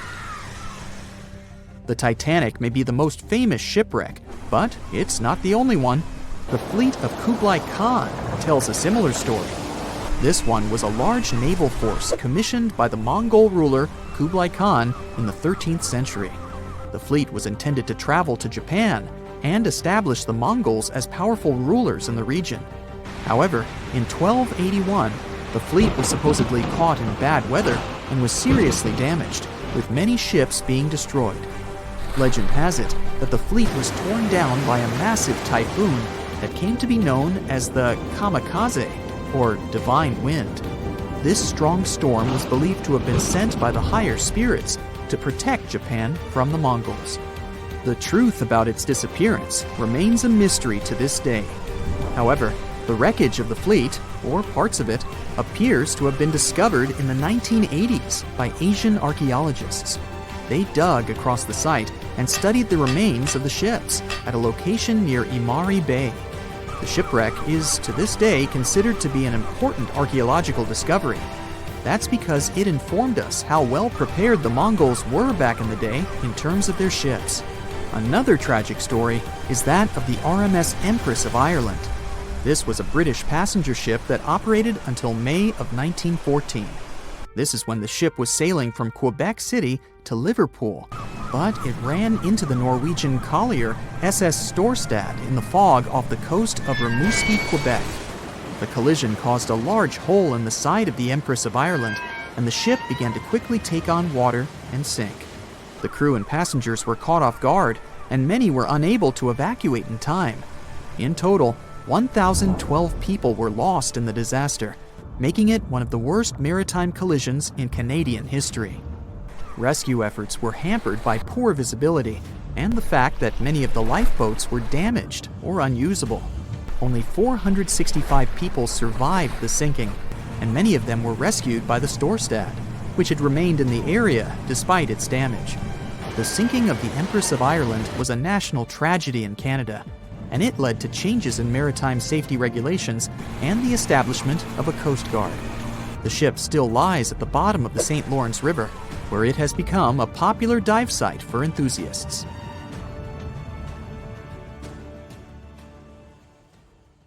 It has recently become a popular location for many tourists looking for the perfect place to get away from it all. If you're lucky enough to catch a sunny day here, it's like no other, I can assure you. Chances are, you'll end up having loads of foggy days, but let's be honest, they have a special allure of their own. This enchanting smile-shaped island is called Sable Island. It's located 190 miles from mainland Nova Scotia. It wasn't accessible to the general public until 2013. That's when it was added to the list of National Parks of Canada. You can get here either by plane or by water. But what's so enchanting about this place anyway? There must be something since the yearly tourist count is growing every year. Firstly, there's a spectacular number of wild horses here. There are between 200 and 500 horses roaming free all over the island. There's also a large population of gray seals. The place is also the only breeding location of a rare bird species called the Ipswich sparrow. If you're already considering a trip here, there are some things you need to know first. Remember that fog I mentioned earlier? Well, it turns out that Sable Island is the foggiest place in the Canadian Maritimes. I'm talking about approximately 127 foggy days each year. During such days, Sable Island literally disappears underneath a thick layer of fog. You won't be able to explore the place on your own either. The local regulations state that visitors need to travel within a group, and they also need to keep a 197-foot distance from the wildlife they can encounter here. As charming as this place may be, it holds a dark secret hidden beneath the sandy dunes, and it has nothing to do with beautiful creatures living here or the island's unique vegetation. Apart from being known from its horses and seals, Sable Island is infamous for an overwhelming number of shipwrecks. Over the years, about 350 ships have ended their lives here, on these sandbars. When survivors described their experiences, they usually mentioned harsh weather conditions near this mysterious island. The island also made its way into literature when it was described in a book called The Perfect Storm, which was written by Sebastian Junger and published in 1997. The book was so successful that it was later adapted for the big screen in 2000, with George Clooney playing the leading role. The first recorded shipwreck near Sable Island dates back to 1583. The boat was named the HMS Delight and was under the command of British adventurer and explorer Sir Humphrey Gilbert. Only 17 people managed to survive the catastrophe by escaping in a small boat. Records mention that they spent 7 days at sea before reaching the shores of Newfoundland. In 1884, another vessel named the Nicosia struggled in the thick fog as well. The ship was completely destroyed, but fortunately, all 18 crew members managed to survive. The captain's son was almost lost at sea when a lifeboat capsized when he was climbing into it. He somehow managed to stay underneath the lifeboat, which was completely submerged. When this lifeboat righted, he eventually emerged from the water and was rescued for the second time. The years between 1947 and 1999 were relatively quiet on the island. In 1999, though, a yacht called the Merrimack ran aground near the shore of the island at about 2 a.m. on July 27th.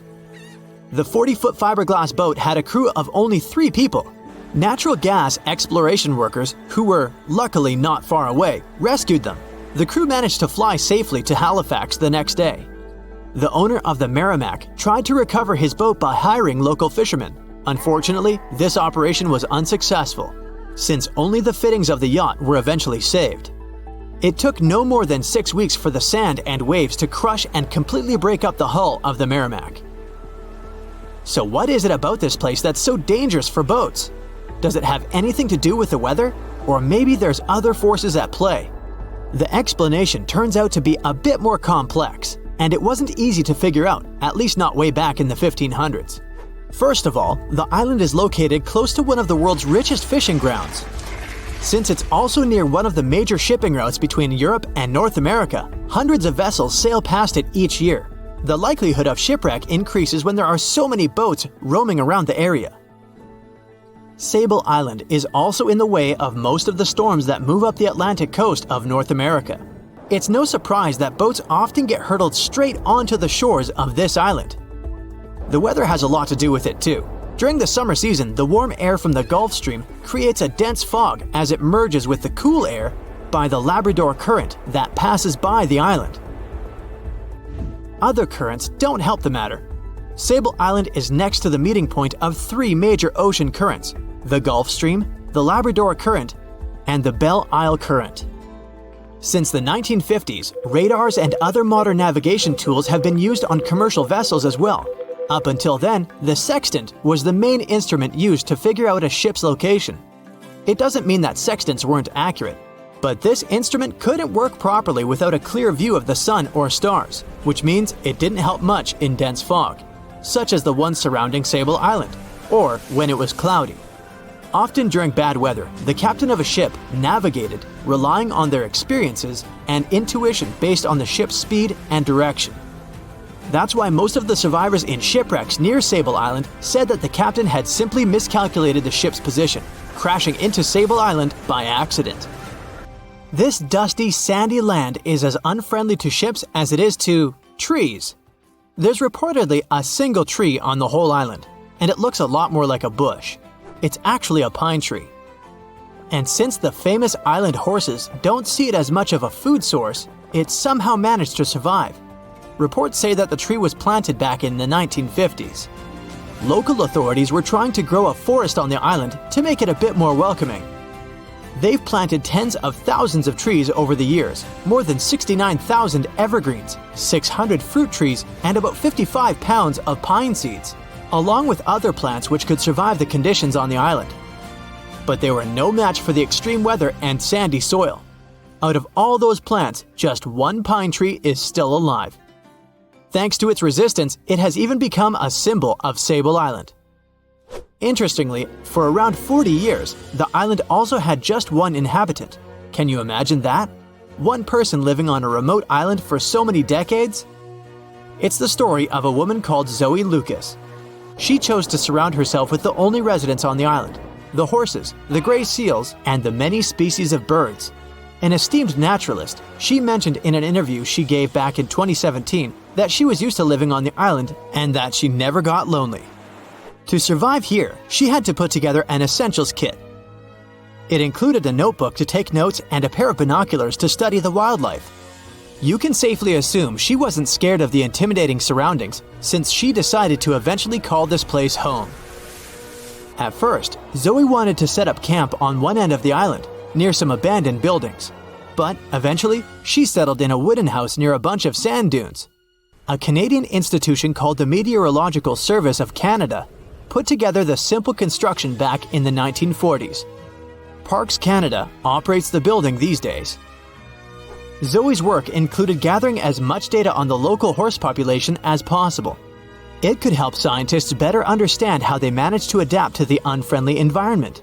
She also helped gather the debris that made it to the shore to help track pollution levels. Among all the rubbish that she collected, there was a refrigerator and a crate full of fresh peppers. Some other specialists eventually started working rotating shifts on Sable Island to offer the brave woman a little bit of company now and then.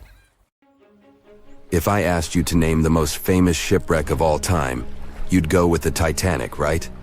The Atlantic Ocean, the hope for new life, heartbreaking love stories. It had it all to become a blockbuster. But I guess you've never heard of SS Princess Alice that submerged in the sewage of the River Thames, taking between 600 and 700 lives with it. Life in 19th century Victorian London wasn't easy, especially for working class folks. Affordable public transport and bank holidays made it a bit easier. The people could escape to the coast on a train or pleasure boat, even if it was just for a day. Sheerness on the Isle of Sheppey in Kent started as a fort under Henry VIII and then grew into a bustling town with a dockyard. When they added a railway station in 1863, it became a prime destination for day trippers and holidaymakers. Seaside promenades, charming piers, and a whole bunch of fun stuff to do by the sea. It had it all. A bit inland along the River Thames, you had the Rocherville Gardens. These gardens had archery lawns, bowls, mazes, lakes, cliff walks, and even a floral bazaar. Plus, There was an aviary, a bear pit, and a skeleton of a lost whale that had taken a wrong turn in the Thames. Londoners of the late 19th century could hop on a train or cruise along the Thames by boat, and both options were pretty popular. But on the 3rd of September, 1878, way more people than usual opted for the boat. They chose it over the railroad after a passenger train had collided with goods wagons in Kent, taking the lives of 5 people. The river felt like a safer way to go. One of the ships available for the trip was the SS Princess Alice. The paddle steamer was first launched in 1865 on the west coast of Scotland. Its original name was the Bute, and it was used as a ferry for the passengers of the Wemyss Bay Railway Company. A couple of years later, it was sold and renamed after Queen Victoria's 3rd child. Then, it was sold again and got the nickname the Shah's Boat, as it transported the Shah of Persia up the Thames to Greenwich in 1873. The ship had gone through several alterations in its lifetime. It got new boilers and watertight bulkheads. The Board of Trade had inspected it and marked it safe. In the year of its final voyage, it was officially allowed to carry up to 936 passengers between London and Gravesend in calm water. On the day of the tragedy, Princess Alice was on what was called a moonlight trip downstream from Swan Pier near London Bridge to Sheerness, Kent and back. The trip wasn't expensive, so most of the passengers were from the working class. There was also a musical band aboard to keep the spirits up. The 3rd of September was a bright day, and many families were happy they could catch some final summer sun rays and enjoy fresh sea air. The then owner of the ship, the London Steamboat Company, had several vessels working on the route. The passengers were free to hop on and off different ships. At around 6:30 p.m., after a beautiful day in the open, the SS Princess Alice headed back to Swan Pier.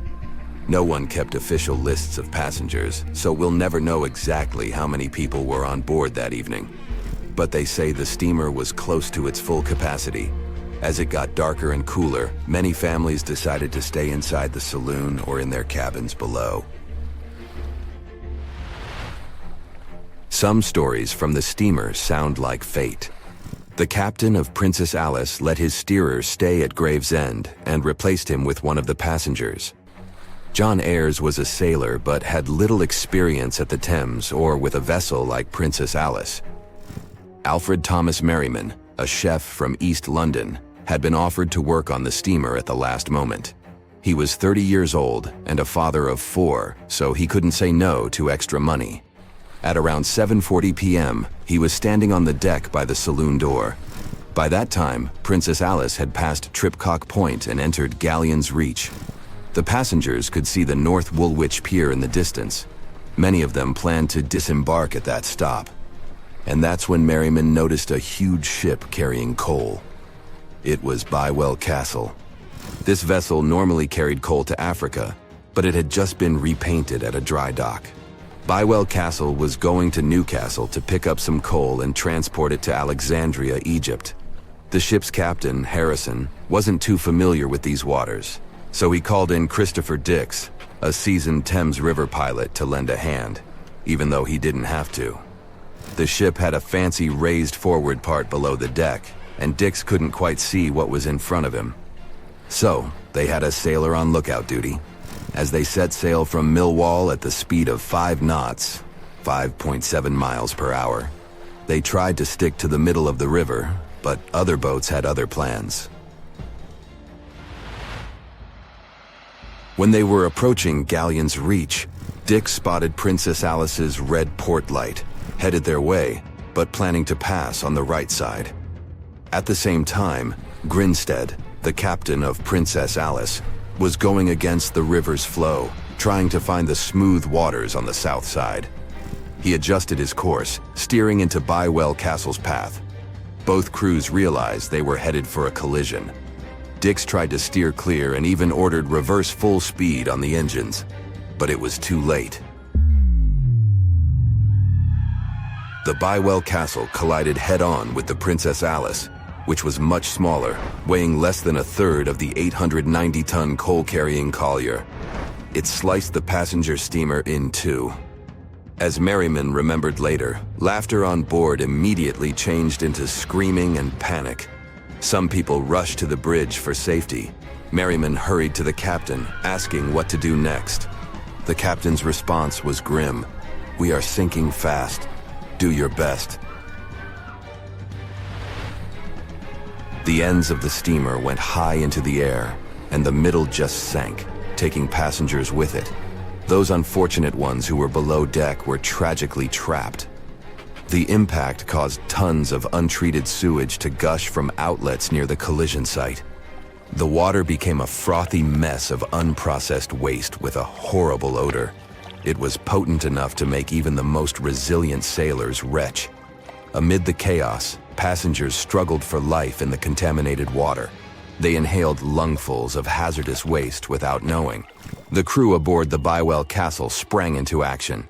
They dropped ropes from their deck, urging Princess Alice's passengers to climb aboard.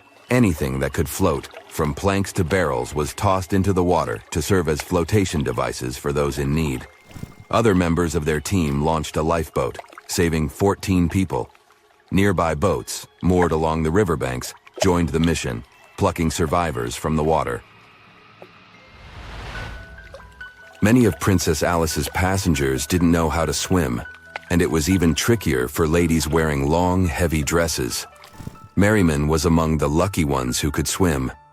He first held on to a piece of wreckage, and then, when others got to it, swam away and caught onto a rope hanging over the side of the Bywell Castle. They managed to save around 130 people this way. Another survivor was Robert Haynes, who played in the Princess Alice band. He was fond of ships and had noticed the Bywell Castle a couple of minutes before the collision. He chose not to follow the rest of the band, who went downstairs for a break, and that saved his life. Princess Alice's sister ship, Duke of Teck, arrived 10 minutes too late to assist with the rescue efforts. Only 2 people who had been below deck or in the saloon managed to survive the collision. We still don't know the total count of lives taken on that day, but it's somewhere between 650 and 700. And what makes this story even more tragic is that it has been mostly forgotten.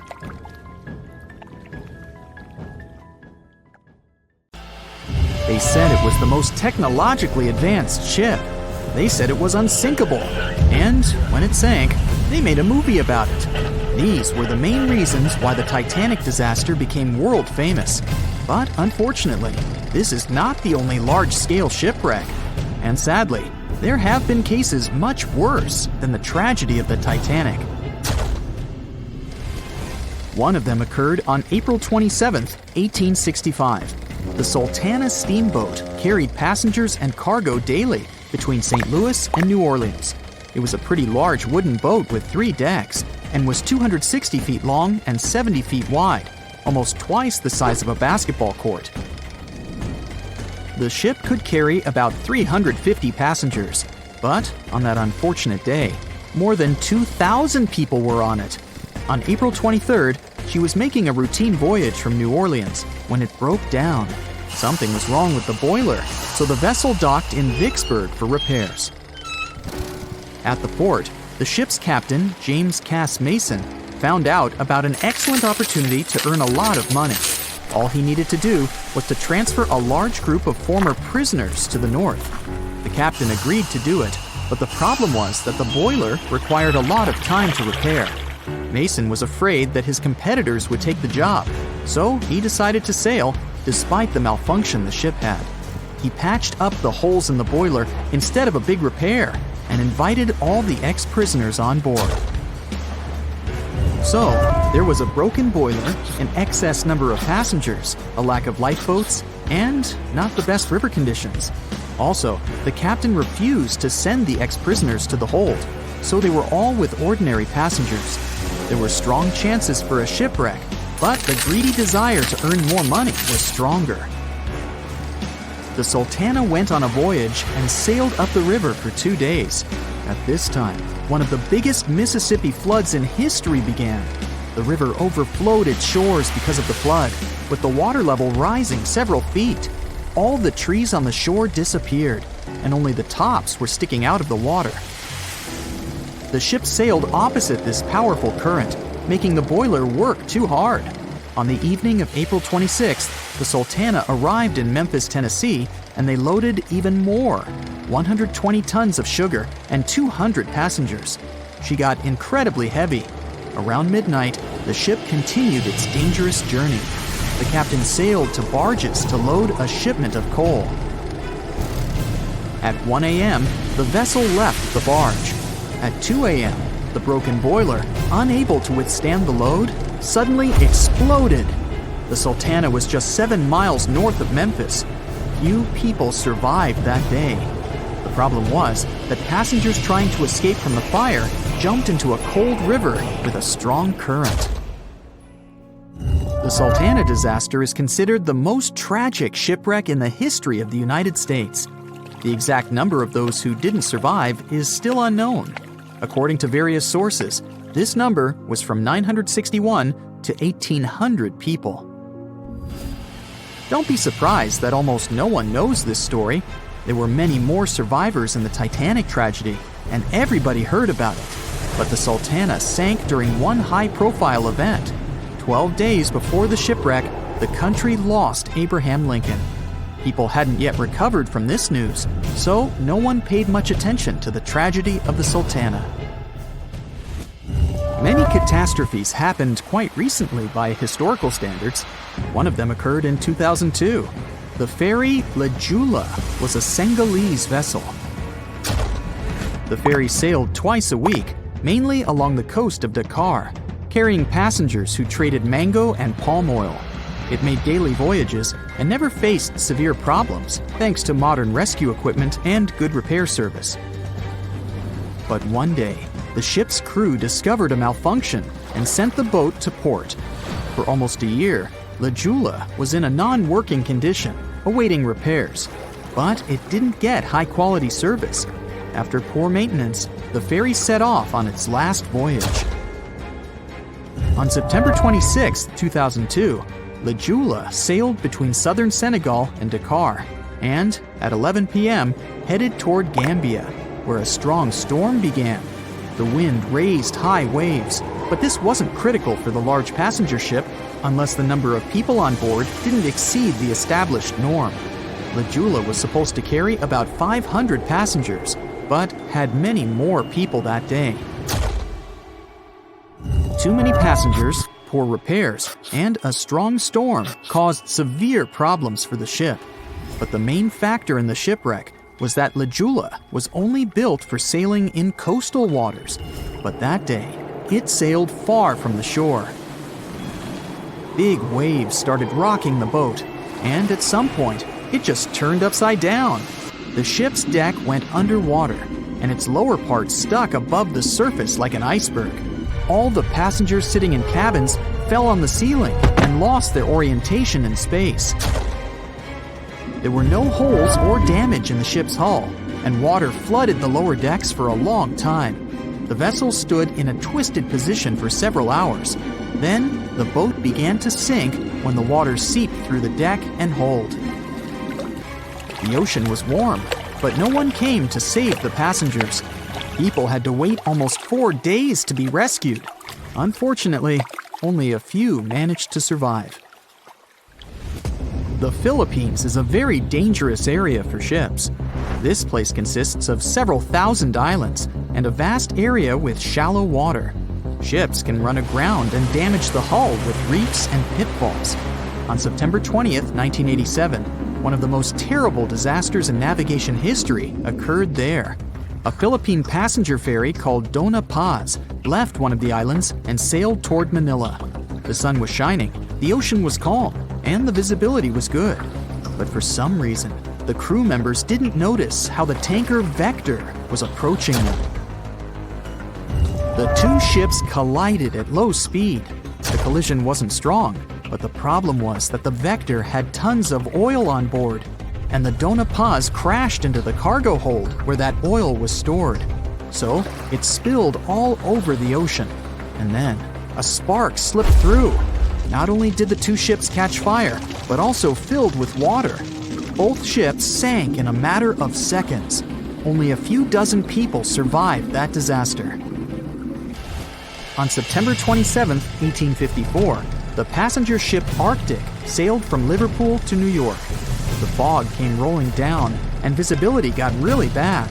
Another boat appeared out of the thick white haze, the French steamer Vesta.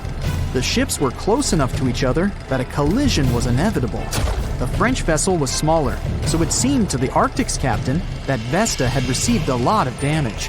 And while he was staring at the other ship, his boat got quickly filled with water. The captain gave the order to sail to the shore as fast as possible, but the ship's engines stopped working because of the flood. Then the ship's crew started to lower lifeboats with women and kids. Still, when rescuers found lifeboats with people, it turned out that only 87 out of 400 people survived, 65 crew members and 22 passengers. Surprisingly, there were only grown men among them. The ship's captain survived by clinging to the wreckage. All newspapers wrote about this story as one of the most terrible and shameful tragedies in navigation history.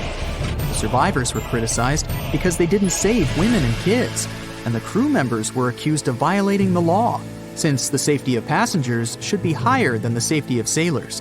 But despite this, none of them were brought to responsibility. Unfortunately, shipwrecks still occur to this day, but fortunately, there are fewer of them than before, thanks to modern navigation systems and radar. But no technology can guarantee there won't be a super strong storm or any other emergency that no one can foresee. There's something really bizarre going on at these 12 points scattered across the Earth.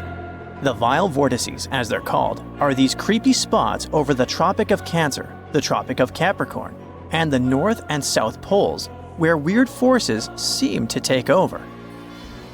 You've probably heard of the most famous one, the Bermuda Triangle. It's believed that more than 50 ships and 20 airplanes have mysteriously disappeared in this area, which is located between Florida, Bermuda, and Puerto Rico. But what most people don't realize is that the Bermuda Triangle actually has 11 siblings, and these other spots can be even more terrifying. Let's start with Mohenjo-Daro. This was a thriving city located in what is now Pakistan. Built around 2500 before the Common Era, this urban center was once home to about 40,000 people.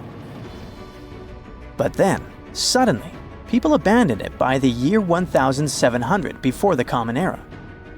In the 1940s, an archaeologist discovered 39 human skeletons at the site, which fueled the theory that the city was invaded by some other civilization at some point. But honestly, it's hard to confirm that, since archaeology doesn't really explain the city's sudden destruction or the disappearance of its people. It's led to a bunch of bizarre theories. One of them talks about an ancient extraterrestrial race that might have lived there, and a malevolent wind that swept through the city. Another ancient city with a similar mystery is the Great Zimbabwe. Its construction began in the 11th century, and at its peak, it housed up to 18,000 people. But for reasons we'll probably never fully understand, it was abandoned in the 15th century. Archaeologists were really interested in this place, and that's when things got even weirder. They found 8 of these birds, now called the Zimbabwe birds. These soapstone sculptures were found sitting on stone columns that were over 90 centimeters tall. Nothing like them has ever been found anywhere else, and their meaning is still a total mystery. Some think each bird represents a new king, but other theories suggest they were ancient animals very dear to the people who lived there. Adding to the mystery, local legends talk about a strange, short man who's sometimes seen wandering around, but he always disappears before anyone can get close. Then there's Easter Island, another one of the 12 vile vortices. It's located in the eastern Pacific Ocean, and it's famous for its nearly 1,000 enormous statues called moai. We still don't know what they mean, or how they were made. Some of them are almost 30 feet tall and weigh as much as 80 tons. Today, it wouldn't be that tough to move and carve these statues, but we're talking about a period between the years 1100 and 1680. So nobody really knows how they did it. Some specialists believe these statues were carried across the island, while others think they were pushed on log rollers. But the most bizarre theories suggest extraterrestrials were involved. Algeria is another land rich in ancient mysteries. And one of the most fascinating is something called the Djedars. These are 13 monuments with square stone bases and angular mounds, built between the 4th and 7th centuries. But the weird part is, no one knows their purpose. One of them had an inscription in Latin, but it was so worn down that the message was nearly impossible to read. The best guess so far is that these monuments were probably tombs for royalty, although no one knows exactly who was supposed to be buried there.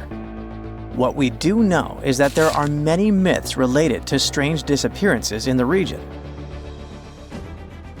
The next mysterious spot is located south of Tokyo in the Pacific Ocean, and it's called the Dragon's Triangle. Does that name ring a bell? Yep. Just like the Bermuda Triangle, this area is known for strange disappearances of airplanes and ships. One of the most chilling stories dates back to 1945, when a plane allegedly vanished. The pilot supposedly sent a radio transmission right before the aircraft disappeared, claiming that something strange was happening in the sky, like it was opening up or something. While this story is definitely eerie, the truth behind it and many other Dragon's Triangle legends is still up for debate. If you type Hamakulia volcano into Google Earth, you'll find it located in Hawaii's Ring of Fire. But this place is so shrouded in mystery that it's hard to find much information about it. Some legends speak of unusual electrical energy being detected in the area, and there's even a story about an eyewitness who claimed to see a plane flying over it totally disappear from the radar. Another eerie spot is the South Atlantic Anomaly, which is an area on Earth where natural radiation flows out of control. While this doesn't affect our daily lives on the surface, it has a pretty big impact on Earth's atmosphere. The radiation there is so intense that it can knock out the onboard computers of spacecraft and interfere with the data collected by satellites passing through the area. To deal with this, specialists had to add an additional shield to the International Space Station. The South Atlantic Anomaly is also linked to a weird event that astronauts experience called cosmic ray visual phenomena. They've reported seeing random flashes of light or shooting stars out there in space, but it's all just some kind of illusion. From wild radiation to strange seismic activity. The Wharton Basin in the Indian Ocean is a place known for unusual tectonic events. In April of 2012, a massive earthquake measuring magnitude 8.6 hit the region. This was considered the largest intraplate earthquake ever recorded, meaning it happened within a tectonic plate rather than at its boundary. This caught the attention of scientists, who now speculate that the region might be forming a new boundary between the Australian and Indian plates. But for now, this is all still one big mystery. Now let's head to the Pacific Ocean. More specifically, to the New Hebrides Trench. This submarine trench is about 750 miles long and 45 miles wide. It formed when the Australian plate slid under the New Hebrides plate. There's no doubt that this is one of the creepiest and deepest spots in the ocean. The danger isn't just down in the deep sea either, as this trench has been connected to several earthquakes that affected New Caledonia and Vanuatu. This area also has some strange features. For example, when scientists explored it, they didn't find a single grenadier fish down there. This type of fish is one of the most common deep-sea creatures you'd expect to see in trenches around the Pacific. So why aren't they around the New Hebrides Trench? Maybe they know something we don't. The two remaining vile vortices are the North and South Poles. These two are on the opposite ends of the planet, but they share one thing in common: strange disappearances. One of the most famous stories from the North Pole happened in 1897. 3 brave explorers set out on a journey to reach the North Pole using a hot air balloon. But they never completed their mission. Their mysterious disappearance remains one of the most intriguing, unsolved mysteries in the history of Arctic exploration.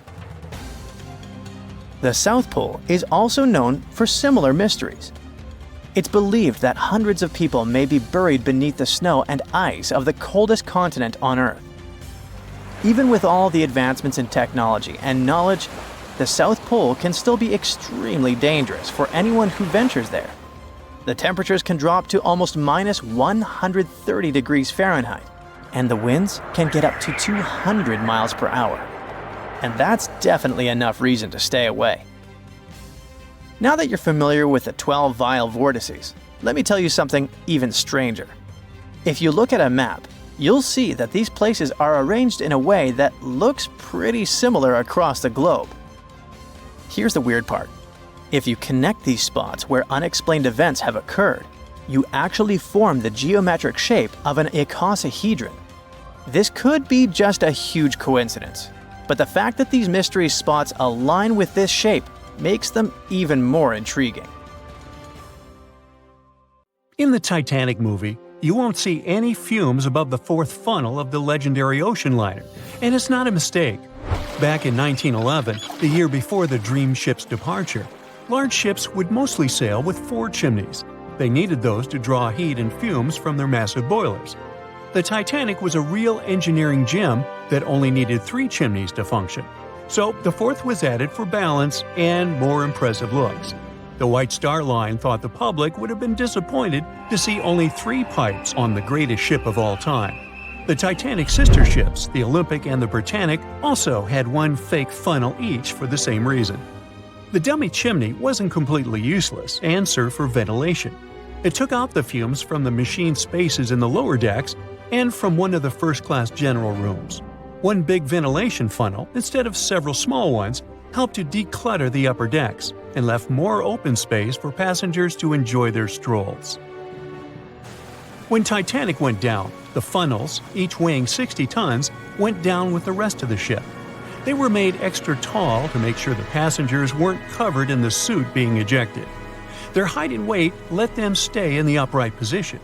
The forward funnel, followed by the others, fell only when the ship went for the final dive.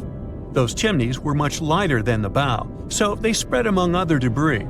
The light material they were made of flattened once it hit the bottom, and the iron-eating bacteria living deep down took care of it later. The bow of Titanic remained intact when it hit the seabed, but the stern was completely mangled. When the famous ocean liner hit that iceberg, things got really messy. It took the future movie star a whole 2 hours and 40 minutes to submerge completely. The collision let water flood 6 out of 16 watertight compartments. As the water gushed into the starboard side, the ship started to tilt down in the front and a bit to the right. By midnight, the damaged compartments were spilling water into others, and it was chaos because these compartments were only watertight horizontally. Soon enough, water started flooding through the anchor chain holes, and by 2 a.m., the bow was sinking, and the stern's propellers were lifted out of the water. The ship kept flooding until the moment the bow went underwater, and the stern shot up almost 45 degrees. The weight of those massive propellers stressed the ship's midsection. The steel just couldn't handle it and failed. Survivors described that moment as some loud noise, like breaking china or falling gear. That was the Titanic's upper structure giving in. By 12 past 2 a.m., the bow and stern were only connected by the inner bottom structure. Minutes later, the bow, weighing almost 16,000 tons, broke loose from the stern. The stern rose sharply to an almost vertical position and started sinking slowly. By 2:20, it disappeared underwater. The bow was cruising down at about 13 miles per hour and had hit the ocean floor almost a half an hour before the stern. The two parts of the Titanic now lie 2,000 feet apart, pointing in different directions. The bow remained mostly intact, just covered in mud. The stern turned into a tangled wreck because of the implosions it went through during the descent. The air trapped within the structure just couldn't handle the increasing pressure of the water deep down. Signal rockets played a big part in the Titanic's tragedy. When a ship goes down, you're supposed to shoot up red flares to signal trouble. But someone decided to stock Titanic with white lights instead of the usual red ones. So when the ship smacked into that iceberg, the crew fired off white flares. The SS Californian was passing nearby, and his captain knew the Titanic was in a dangerous iceberg zone. The crew didn't spot the sinking Titanic, but they sure saw those white rockets. The radio between the ships was useless because the Californian's operator switched it off. The captain had a gut feeling something was off, so he flashed a Morse code light signal at Titanic. But he received no reply because the Titanic had already gone underwater. There was another ship, Samson, sailing alongside the Titanic. It had plenty of illegally hunted frozen seal meat from Canadian waters abroad, so it was sailing with lights off to remain unnoticed. When they saw the Titanic's white rockets, they thought it was the Coast Guard and zoomed away. Samson didn't have a radio, so they couldn't find out about the ongoing disaster. The crew got the news about Titanic only when they got to the coast of Iceland the following month. There have been many theories to explain the Titanic tragedy, and one of the recent ones says that there was a fire involved. An Irish journalist went full detective for decades, digging into the mystery, and stumbled upon a game-changer. He came across a photo album that had been hiding from the public for a century after the tragedy. In the pictures, taken at the Harland and Wolff shipyard in Belfast, Northern Ireland, just over a week before the liner sailed, you can clearly see a massive 30-foot black spot on the ship's hull. Maloney researched the photos and eyewitness testimony from the time and claimed that a fire spontaneously broke out inside of one of Titanic's enormous coal bunkers. It was raging for a whole 3 weeks and messed with the metal, critically weakening a crucial segment of the ship's hull. Back then, most ships had just one hull, so it was the only skin the Titanic had. That's why the iceberg managed to punch a hole through the ship so easily. If it hadn't been for the fire, the Titanic might have shrugged off that iceberg collision. The company operating the liner knew about the fire, but they decided to conceal that fact. They didn't want any negative stories in the press as they faced some serious competition in transatlantic voyages. The Titanic was sold out, so they stocked up on coal and made it sail. The moon might have also played a role in the sinking. Our satellite heavily affects tides on the Earth. The closer it is to our planet, the stronger the tides are because of the increasing gravity of the moon. Back in 1912, the moon was so close it made several glaciers in Greenland break apart. Massive chunks of ice that broke off from the glaciers started floating south. The supermoon event came just 6 minutes after a spring tide. During new and full moons, the alignment of the moon, the Earth, and the Sun makes their combined gravity reach its peak. And the day before, our planet had come the closest to the Sun that year, which made the gravity even stronger. This mixture of events created perfect conditions for one of the most powerful tides in history. It created the perfect conditions for the icebergs breaking off from Greenland's glaciers to move freely.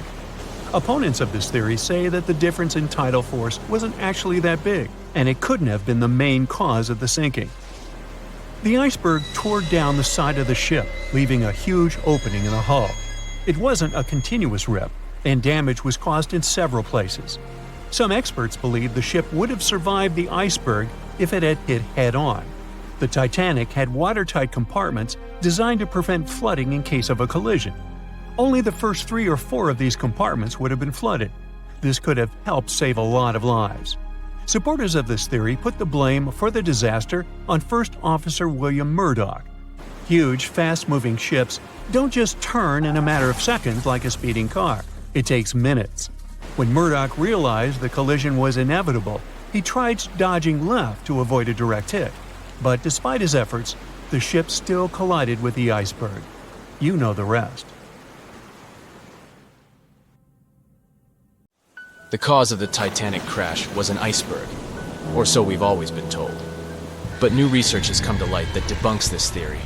On April 15, 1915, Titanic, the biggest ship of its time, completely disappeared under the ice-cold surface of the Atlantic Ocean. It's hard to believe that such a massive and expensive creation could be destroyed by one simple iceberg, right? Well, recent findings suggest that the real cause of the disaster was a fire, not an iceberg. For over 3 decades, journalist Sinan Maloney has dedicated himself to studying the sinking of the Titanic. During his research, he made a significant discovery that shed new light on the well-known story.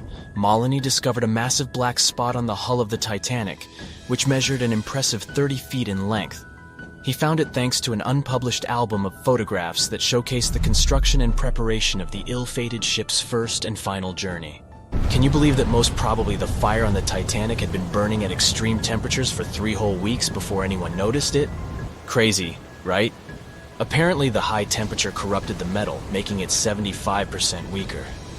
That's why the iceberg was able to make a hole in the ship. If not for the fire, the Titanic might have survived the crash because the iceberg apparently hit the exact spot we are talking about. And this is only one link in the chain of incredible coincidences that brought the Titanic down. The people in charge of the Titanic knew about the fire and knew the ship shouldn't have set sail. But they didn't want to go bankrupt and cancel the trip, especially since there was a coal shortage due to miners being on strike. The trip was already sold out, and there were no alternatives. Other ships canceled their trips due to low demand. Everyone wanted to board the Titanic, so the management bought up all the coal they could find, even from other ships, and set off. It was all about making money. To hide the truth, they turned the ship's hull so that the marks weren't visible from the dock and faced the sea. This way, the passengers wouldn't see them. Here's another sad twist in the Titanic's story. Back then, there weren't any sonar systems to detect danger, so specially trained people had to watch out for threats using binoculars. But the binoculars on the Titanic were locked away in a special compartment, and the only person with the key, Second Officer David Blair, was replaced last minute before the ship took off. He forgot to hand the key over to his replacement.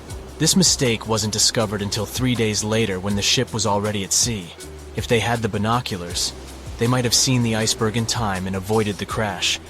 But even if they had the binoculars, they might not have been able to avoid the crash because the Titanic was going faster than it was supposed to. They were behind schedule and didn't want to ruin the ship's reputation, so they were going way beyond the speed limits the ship's construction could sustain.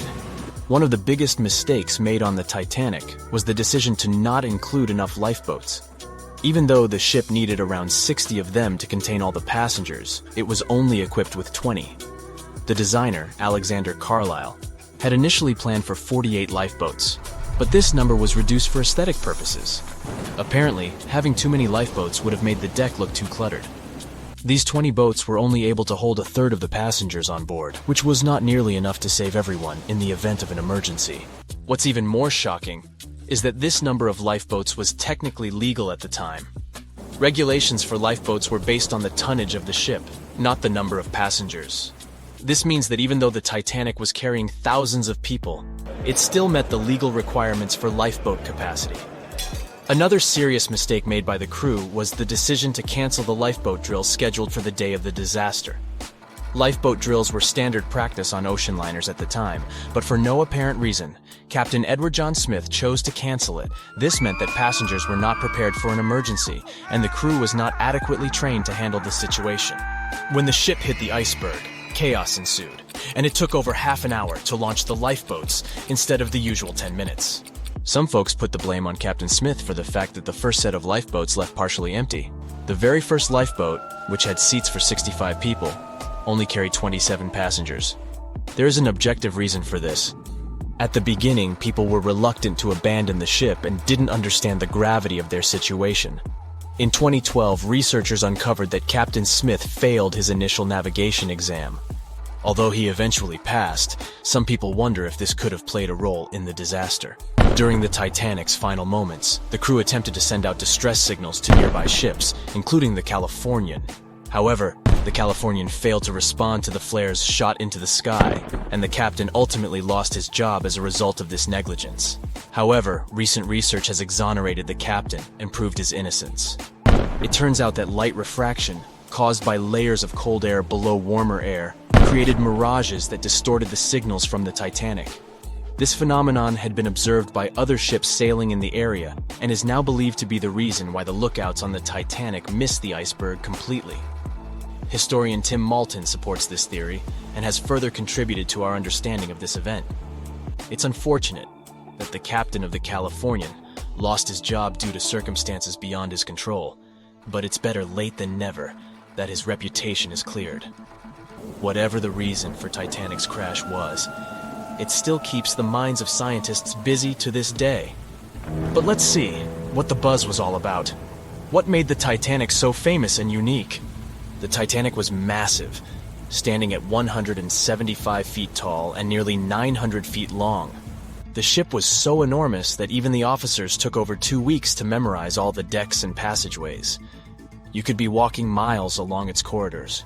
The construction cost of the ship was a whopping $7,500,000, which would be equivalent to about $166 million in the mid-2010 ES, due to inflation. Interestingly, the production cost of the Titanic movie in 1997 was even higher at $200 million. Building the Titanic was no small feat, and it required a labor force of 3,000 men who worked 6 days a week for 26 months. The job was difficult and dangerous, and workers had to complete tasks at the height of a 20-story building without safety ropes.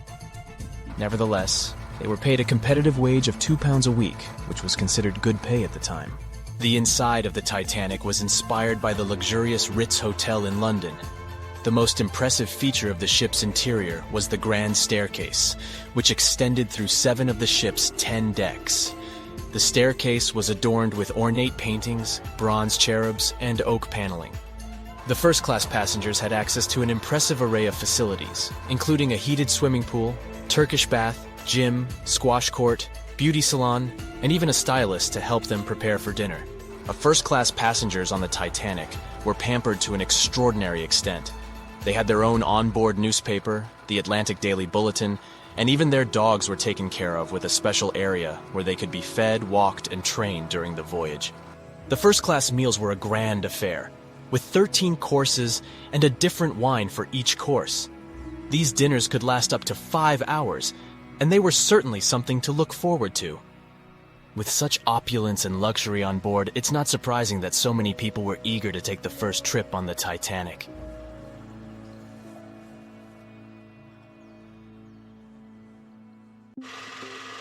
We know Titanic from so many stories, even a movie, but now we have its first full-sized digital scan. And nope, it's not like those models from before, where we mostly imagined what the ship was supposed to be like.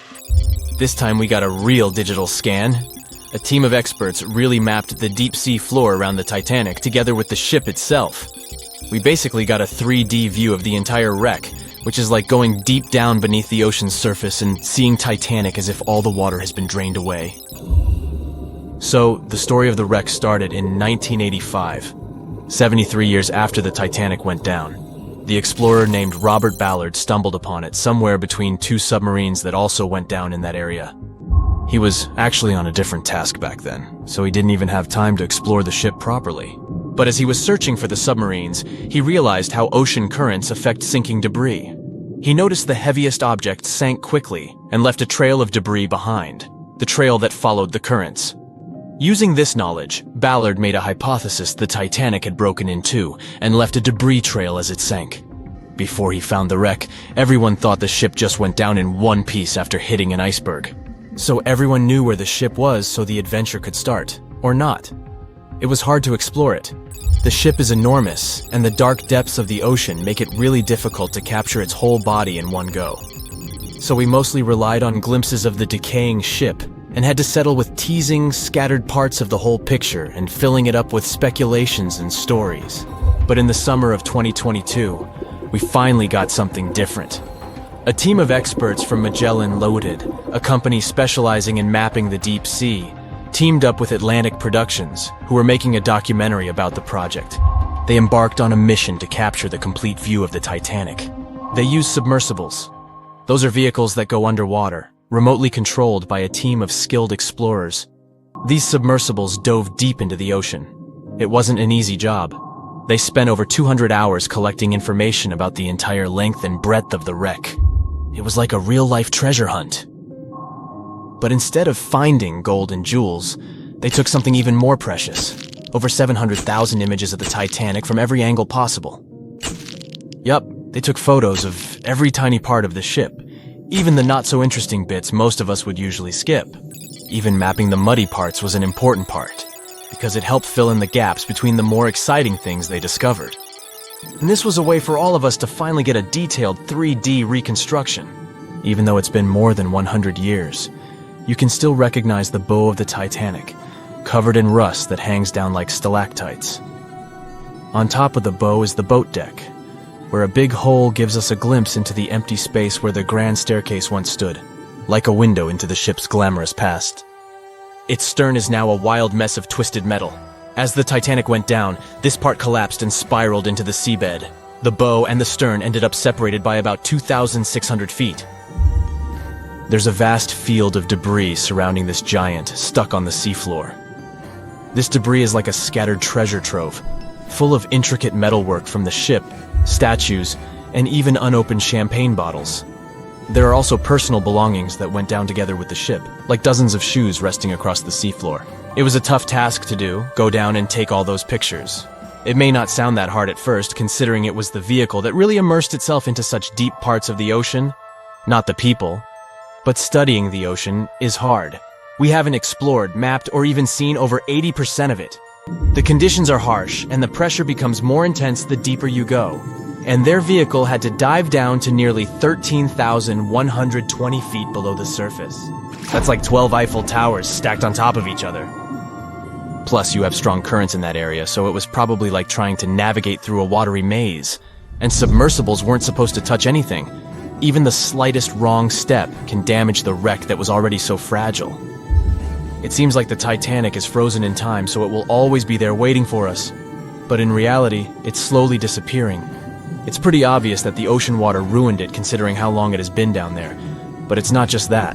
The wreck itself has become a home for a specific type of Bacteria Halomonas titanicae that even got named after the famous ship. These bacteria have a special ability. They can survive inside rusty formations known as rusticles. They kind of look like icicles, those spikes of ice that form when water falls from something and freezes. These bacteria have a taste for iron, which is abundant in the ship's hull. For them, it's like a real buffet down there. And as time goes by, these bacteria will keep eating away at the iron in the ship, bit by bit, until one day the feast comes to an end and the whole ship is gone. It's like a slow but steady recycling process. So this 3D model we got because of the hardworking team and technology comes at the best time because we never know how much time we have left with exploring the famous wreck. This time we might even understand the collision with the iceberg better. You know how movies always show the Titanic hitting the iceberg on its right side? Well, we can't even be certain about that. The scans could help us figure out if the ship actually grounded on the iceberg, like getting stuck on it. We can study the stern and analyze how the Titanic struck the seafloor. That will also help us understand what really happened during the sinking. Maybe we'll get a chance to discover if there was really a strong fire that sealed the fate of the Titanic. One theory says that the coal fire had been raging for a whole 3 weeks before the ship even took its first and last trip. And this could have made its hull weaker, which means most of the work was done. The iceberg just delivered the final blow. If there even was an iceberg, as some people wonder. There's an alternative theory they suggested where the Titanic may have actually hit a hidden mass of pack ice instead of a typical iceberg. Pack ice is made up of large sheets of ice that float near the ocean's surface and can be difficult to spot. They believe this pack ice might have drifted into the Atlantic from the Arctic Ocean. According to one professional mariner, Captain L.M. Collins, that stands up with that idea. If the Titanic had struck a regular iceberg, the ship would have sunk much more quickly than it did. And since the Titanic managed to stay on the surface for a relatively long period of time, less than 3 hours, maybe this was a different type of collision. The mariner also said there are differences in what people said they saw when the Titanic sank. He thinks these differences might be because of optical illusions. In this case, when people were looking at the ocean that night, the way the light was reflecting and the conditions at sea might have made things appear closer or distorted. So when they saw something in the water, it might not have been exactly what they thought it was. Whether it was an iceberg or something else. Binoculars might have helped the crew members to spot the potential danger, but unfortunately, they didn't have any. It appears they were locked inside a cabinet, and no one knew where the key was. It seems like we all cried watching the heartbreaking goodbye of Jack and Rose from the Titanic. Oops, spoiler, sorry. But the real-life stories from the sinking of the famous ship were no less touching. Joseph LaRoche was born in 1886 in Haiti to a wealthy family. He was growing up without a dad, but his mother was a self-made woman and a respected merchant. His uncle was the head of his country. Joseph was fluent in French, Creole, and English. At the age of 15, Joseph realized he wanted to become an engineer. There were no engineering schools in Haiti, so he moved to France to get his education. The journey took him a whopping 83 days. Still, in his student years, Joseph met Juliet in a suburb of Paris through a mentor. They soon became friends, and then it grew into something bigger. The couple decided to get married. There was only one problem. Joseph couldn't find a well-paid qualified job even after completing his studies because of racial discrimination. The intelligent young man realized he could do better. Plus, he needed to provide for his growing family. His third kid was on the way. His uncle back in Haiti promised he'd help Joseph secure a job as a mathematics professor.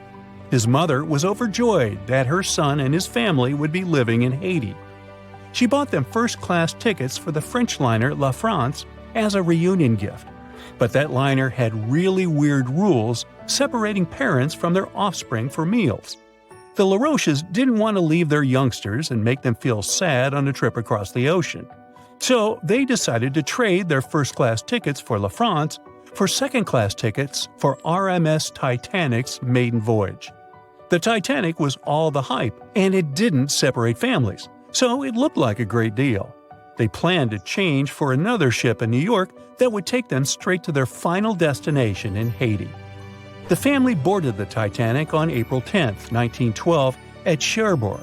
They had 3 days to enjoy the luxurious staterooms, a dining salon, a library, and 3 outdoor promenade decks available to second-class passengers. Juliet sent a letter to her father from Titanic's final stop in Queenston, Ireland. She told him they were more than happy with the accommodation. They had 2 bunks in their cabin and a couch that converted into a bed for their youngest family members. The family made friends with some nice co-passengers with whom they had traveled together from Paris. She thought they had been the only other French people on board, so they sat together for meals. Juliet mentioned they had all spent time together on the deck of the liner. She also wrote the people on board were friendly, although some sources say the family had gone through quite a lot of mean stares, gossip, and remarks. On the night of April 14th, their exciting journey came to an abrupt end. Even though Titanic's wireless operators had received warnings about drifting ice from nearby ships, the liner continued to plow ahead at full throttle. It was around 11:40 p.m. when Titanic's hull collided with the iceberg around 370 miles off the coast of Newfoundland. The practically unsinkable ship was severely under-equipped with lifeboats, enough for only about half of its 2,200 passengers. The nearest rescue ship, the Carpathia, was too far away to help. A steward woke up the LaRoche family and took them to the lifeboats, as Juliet remembered later. She couldn't speak any English, so everything that was going on seemed even scarier to her. A little after midnight, the crew received the order to give priority to women and children when boarding the lifeboats. Juliet later remembered a terrible panic had begun, as people had been pushing each other to get to the desired seat. At some point, she felt they had pulled away her older daughter and thrown her into the abyss. A moment later, she had joined her Simone in the same emptiness. So, pregnant Juliet and her 2 daughters got spots in Lifeboat 14. But they had to say goodbye to Joseph as the boat was being lowered into the sea. He wrapped his coat around Juliet, saying she'd need it, and promised to get in another lifeboat and see her and the little ones again in New York. The 25-year-old Joseph LaRoche didn't manage to stay true to his word. In a couple of hours, Titanic sank underwater, taking the lives of almost 1,500 people. Joseph was one of them. Juliet and the girls were among the 700 survivors who had been rescued by the Cunard liner Carpathia several hours later. Once they reached New York, they were looking through the crowds of people, hoping to see Joseph again. When it became obvious they wouldn't find him, it was time for them to decide what to do and where to go. Without any knowledge of English or money that had gone down with the ship, Juliet managed to survive in America only for 3 weeks, and then had no other choice but to go back to France. Joseph Uncle was no longer able to help them, as others had taken his life 4 months after the Titanic tragedy. In December 1912, Juliet gave birth to a son who she named Joseph after his father. For the rest of her life, she couldn't get over the loss of her beloved husband.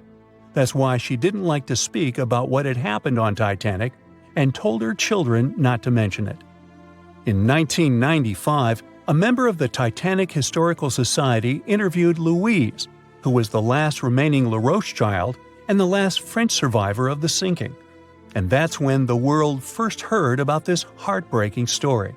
It inspired some plays and articles, but it never got the same attention as the story of other passengers. You probably remember the elderly couple going down together in their bed on the Titanic. It was inspired by Isidor and Ida Strauss. They were both born in Germany and emigrated to the United States as kids. They met in New York and got married 5 years later. Isidor started a china and porcelain business with his brother that grew into the glassware department at Macy's and turned them into multimillionaires. Isidor and Ida were well known in New York, not only for their wealth and charity, but also for their love and devotion to each other. In 1912, the couple decided to run away from the New York winters and headed for Europe. By that time, they'd already been married for 40 years.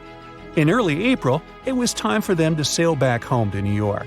They normally traveled on huge German liners, but at that time, they couldn't resist the hype of everyone talking about that new luxury liner, the RMS Titanic. That's how they ended up in one of the first-class private suites at the top of the ship.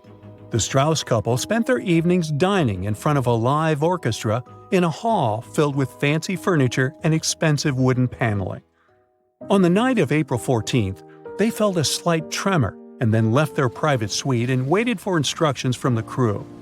They told the passengers not to lose their passes, as they'd need them when everyone got back on board. But the ship was going under. The Strauss couple were standing next to Lifeboat 8. Mr. Strauss, who was 67 at the time, was offered a seat with his wife because of his age. He refused it, saying he was not too old to sacrifice himself for a woman. He wanted to wait and make sure no women and kids were left behind. Ellen Bird, Ida's maid, hesitated before getting on the lifeboat, but Ida told her to go. She took the easy decision not to leave her husband on the sinking ship. Ida took off her beautiful mink coat and handed it to her shivering maid, saying she wouldn't be needing it anymore. Isidor didn't manage to convince her to save herself, so they stayed together till the end. Some of the surviving first-class passengers later remembered they had seen the couple standing peacefully on the deck, holding hands, just waiting. It's June of 1857. A fierce storm slams into Gechen Bay, Australia, and rips apart a Dutch ship weighing 800 tons. Part of the crew tries to escape in a small boat, but only 9 of the 25 men on board survive. Now, many years later, researchers believe they've found this long-lost gold rush shipwreck. Yep, this ship is tied to one of the most dramatic high-stakes chapters in Australia's history. We're talking about the shipwreck of Koning Willem de Tweede, a vessel built back in 1840. This historic ship discovery is a big deal since it's now considered a real treasure in the world of underwater archaeology in Australia. Let me tell you why. By the middle of the 19th century, Dutch ships were carrying not just goods, but also people from Asia who were hoping to start a new life in Australia. And they were all chasing one thing: gold. Yep, the precious metal was discovered in Australia in 1851. Well, officially at least. It was actually found a few years earlier, but let's just say the authorities decided to keep that little detail away from the newspapers. Anyway, the big public discovery happened in 1851 when an Australian gold prospector named Edward Hammond Hargraves led an expedition in the New South Wales region, and he chose to tell everyone about his find. And just like that, the gold rush began. News spreads fast, so people start arriving from everywhere: Britain, Ireland, Germany, the Netherlands, and also from China. It's estimated by that time around 20,000 Chinese had made their way to the goldfields in Victoria. By 1861, about 3% of the Australian population had been born in the Asian country. Most of them came from the southern region of Guangdong, which was going through a really tough time back then. They'd been through it all: foreign invasions, massive floods, serious food shortages, you name it. Many people had lost everything. Their money was gone, their homes destroyed. They couldn't even afford a bite to eat. There was no clear way out of the poverty they were stuck in. But then, word started to spread. There was a goldfield somewhere in a distant British territory. They heard stories from people all over the world going there, that it was peaceful, full of opportunity, and that the land itself had everything you could need. It sounded like a dream. Before long, they began calling it Xinjin Shan, or New Gold Mountain. So, many scraped together what little they had left to reach Australia and start over. It was a shot at a better life, a chance to lift entire families out of poverty. But getting there wasn't cheap or easy. They had to travel in huge ships, and the average trip from Guangdong province took about 3 months to reach Sydney or Melbourne. At some point, Australian authorities decided to impose a tax on Chinese arrivals. Every passenger who disembarked at Victorian ports had to pay a £10 poll tax. So what do you think happened? The routes changed, of course. Instead of docking directly in Victoria, ships began stopping in Robe, a town in the southeastern part of South Australia. From there, people would walk about 250 miles all the way to the goldfields just to avoid paying the tax. And this area is exactly where the Koning Willem de Tweede was discovered. Yep, our Dutch ship was found off the Robe coast, and it was one of many vessels that carried Chinese passengers to Australia. Now you can see why it's historically important, right? On the 16th of June, 1857, it brought around 400 people safely to shore so they could start their lives over. The ship itself didn't get a happy ending though. After dropping them off, it was supposed to continue its journey, but then a storm rolled in. So the ship had to drop anchor and wait it out in Geechin Bay. The weather kept getting worse. The anchor began to drag, and by the 13th of June, it was completely lost. The captain, called Hendrik Geisen, had to act fast. He made the call to beach the ship in hopes of saving both the vessel and his crew. But there was a problem. The ship ran aground on Long Beach, about 3 miles east of Robe, and it started breaking apart quickly in the rough seas. The rest of the story is tragic. 16 sailors drowned when one of the ship's small boats turned upside down. Only 9 men made it out alive. Captain Geisen stayed aboard the wreck. He eventually reached the shore by clinging to a cask. Thankfully, people who were on the beach managed to pull him out of the sea using a rope. A few months later, things from the wreck were sold to a local man in Robe named Jacob Chambers for £225, which was a pretty big amount of money back then. And that's because people were able to save a good amount of stuff from the wreck, like the bell, some doors, and wooden planks from the hull. Those doors and some of the timbers were later used to build the Caledonian Inn, a historic 2-story stone hotel that went up in 1859.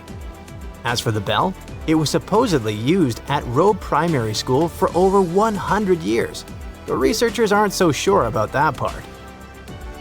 What we do know is that most of the ship's remains were still missing, until now.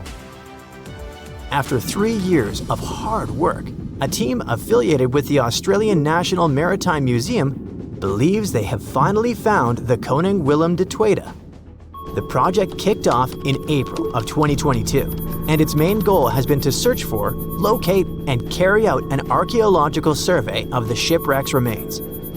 To do that, they mainly used 2 tools: underwater metal detectors and a marine magnetometer, a device that detects changes in the magnetic field of the seafloor. Soon, this technology started picking up a bunch of anomalies in the area where the shipwreck was believed to be. And by anomalies, I mean weird signals. Clues that something might be buried under the seabed, probably hidden under layers of sand or mud.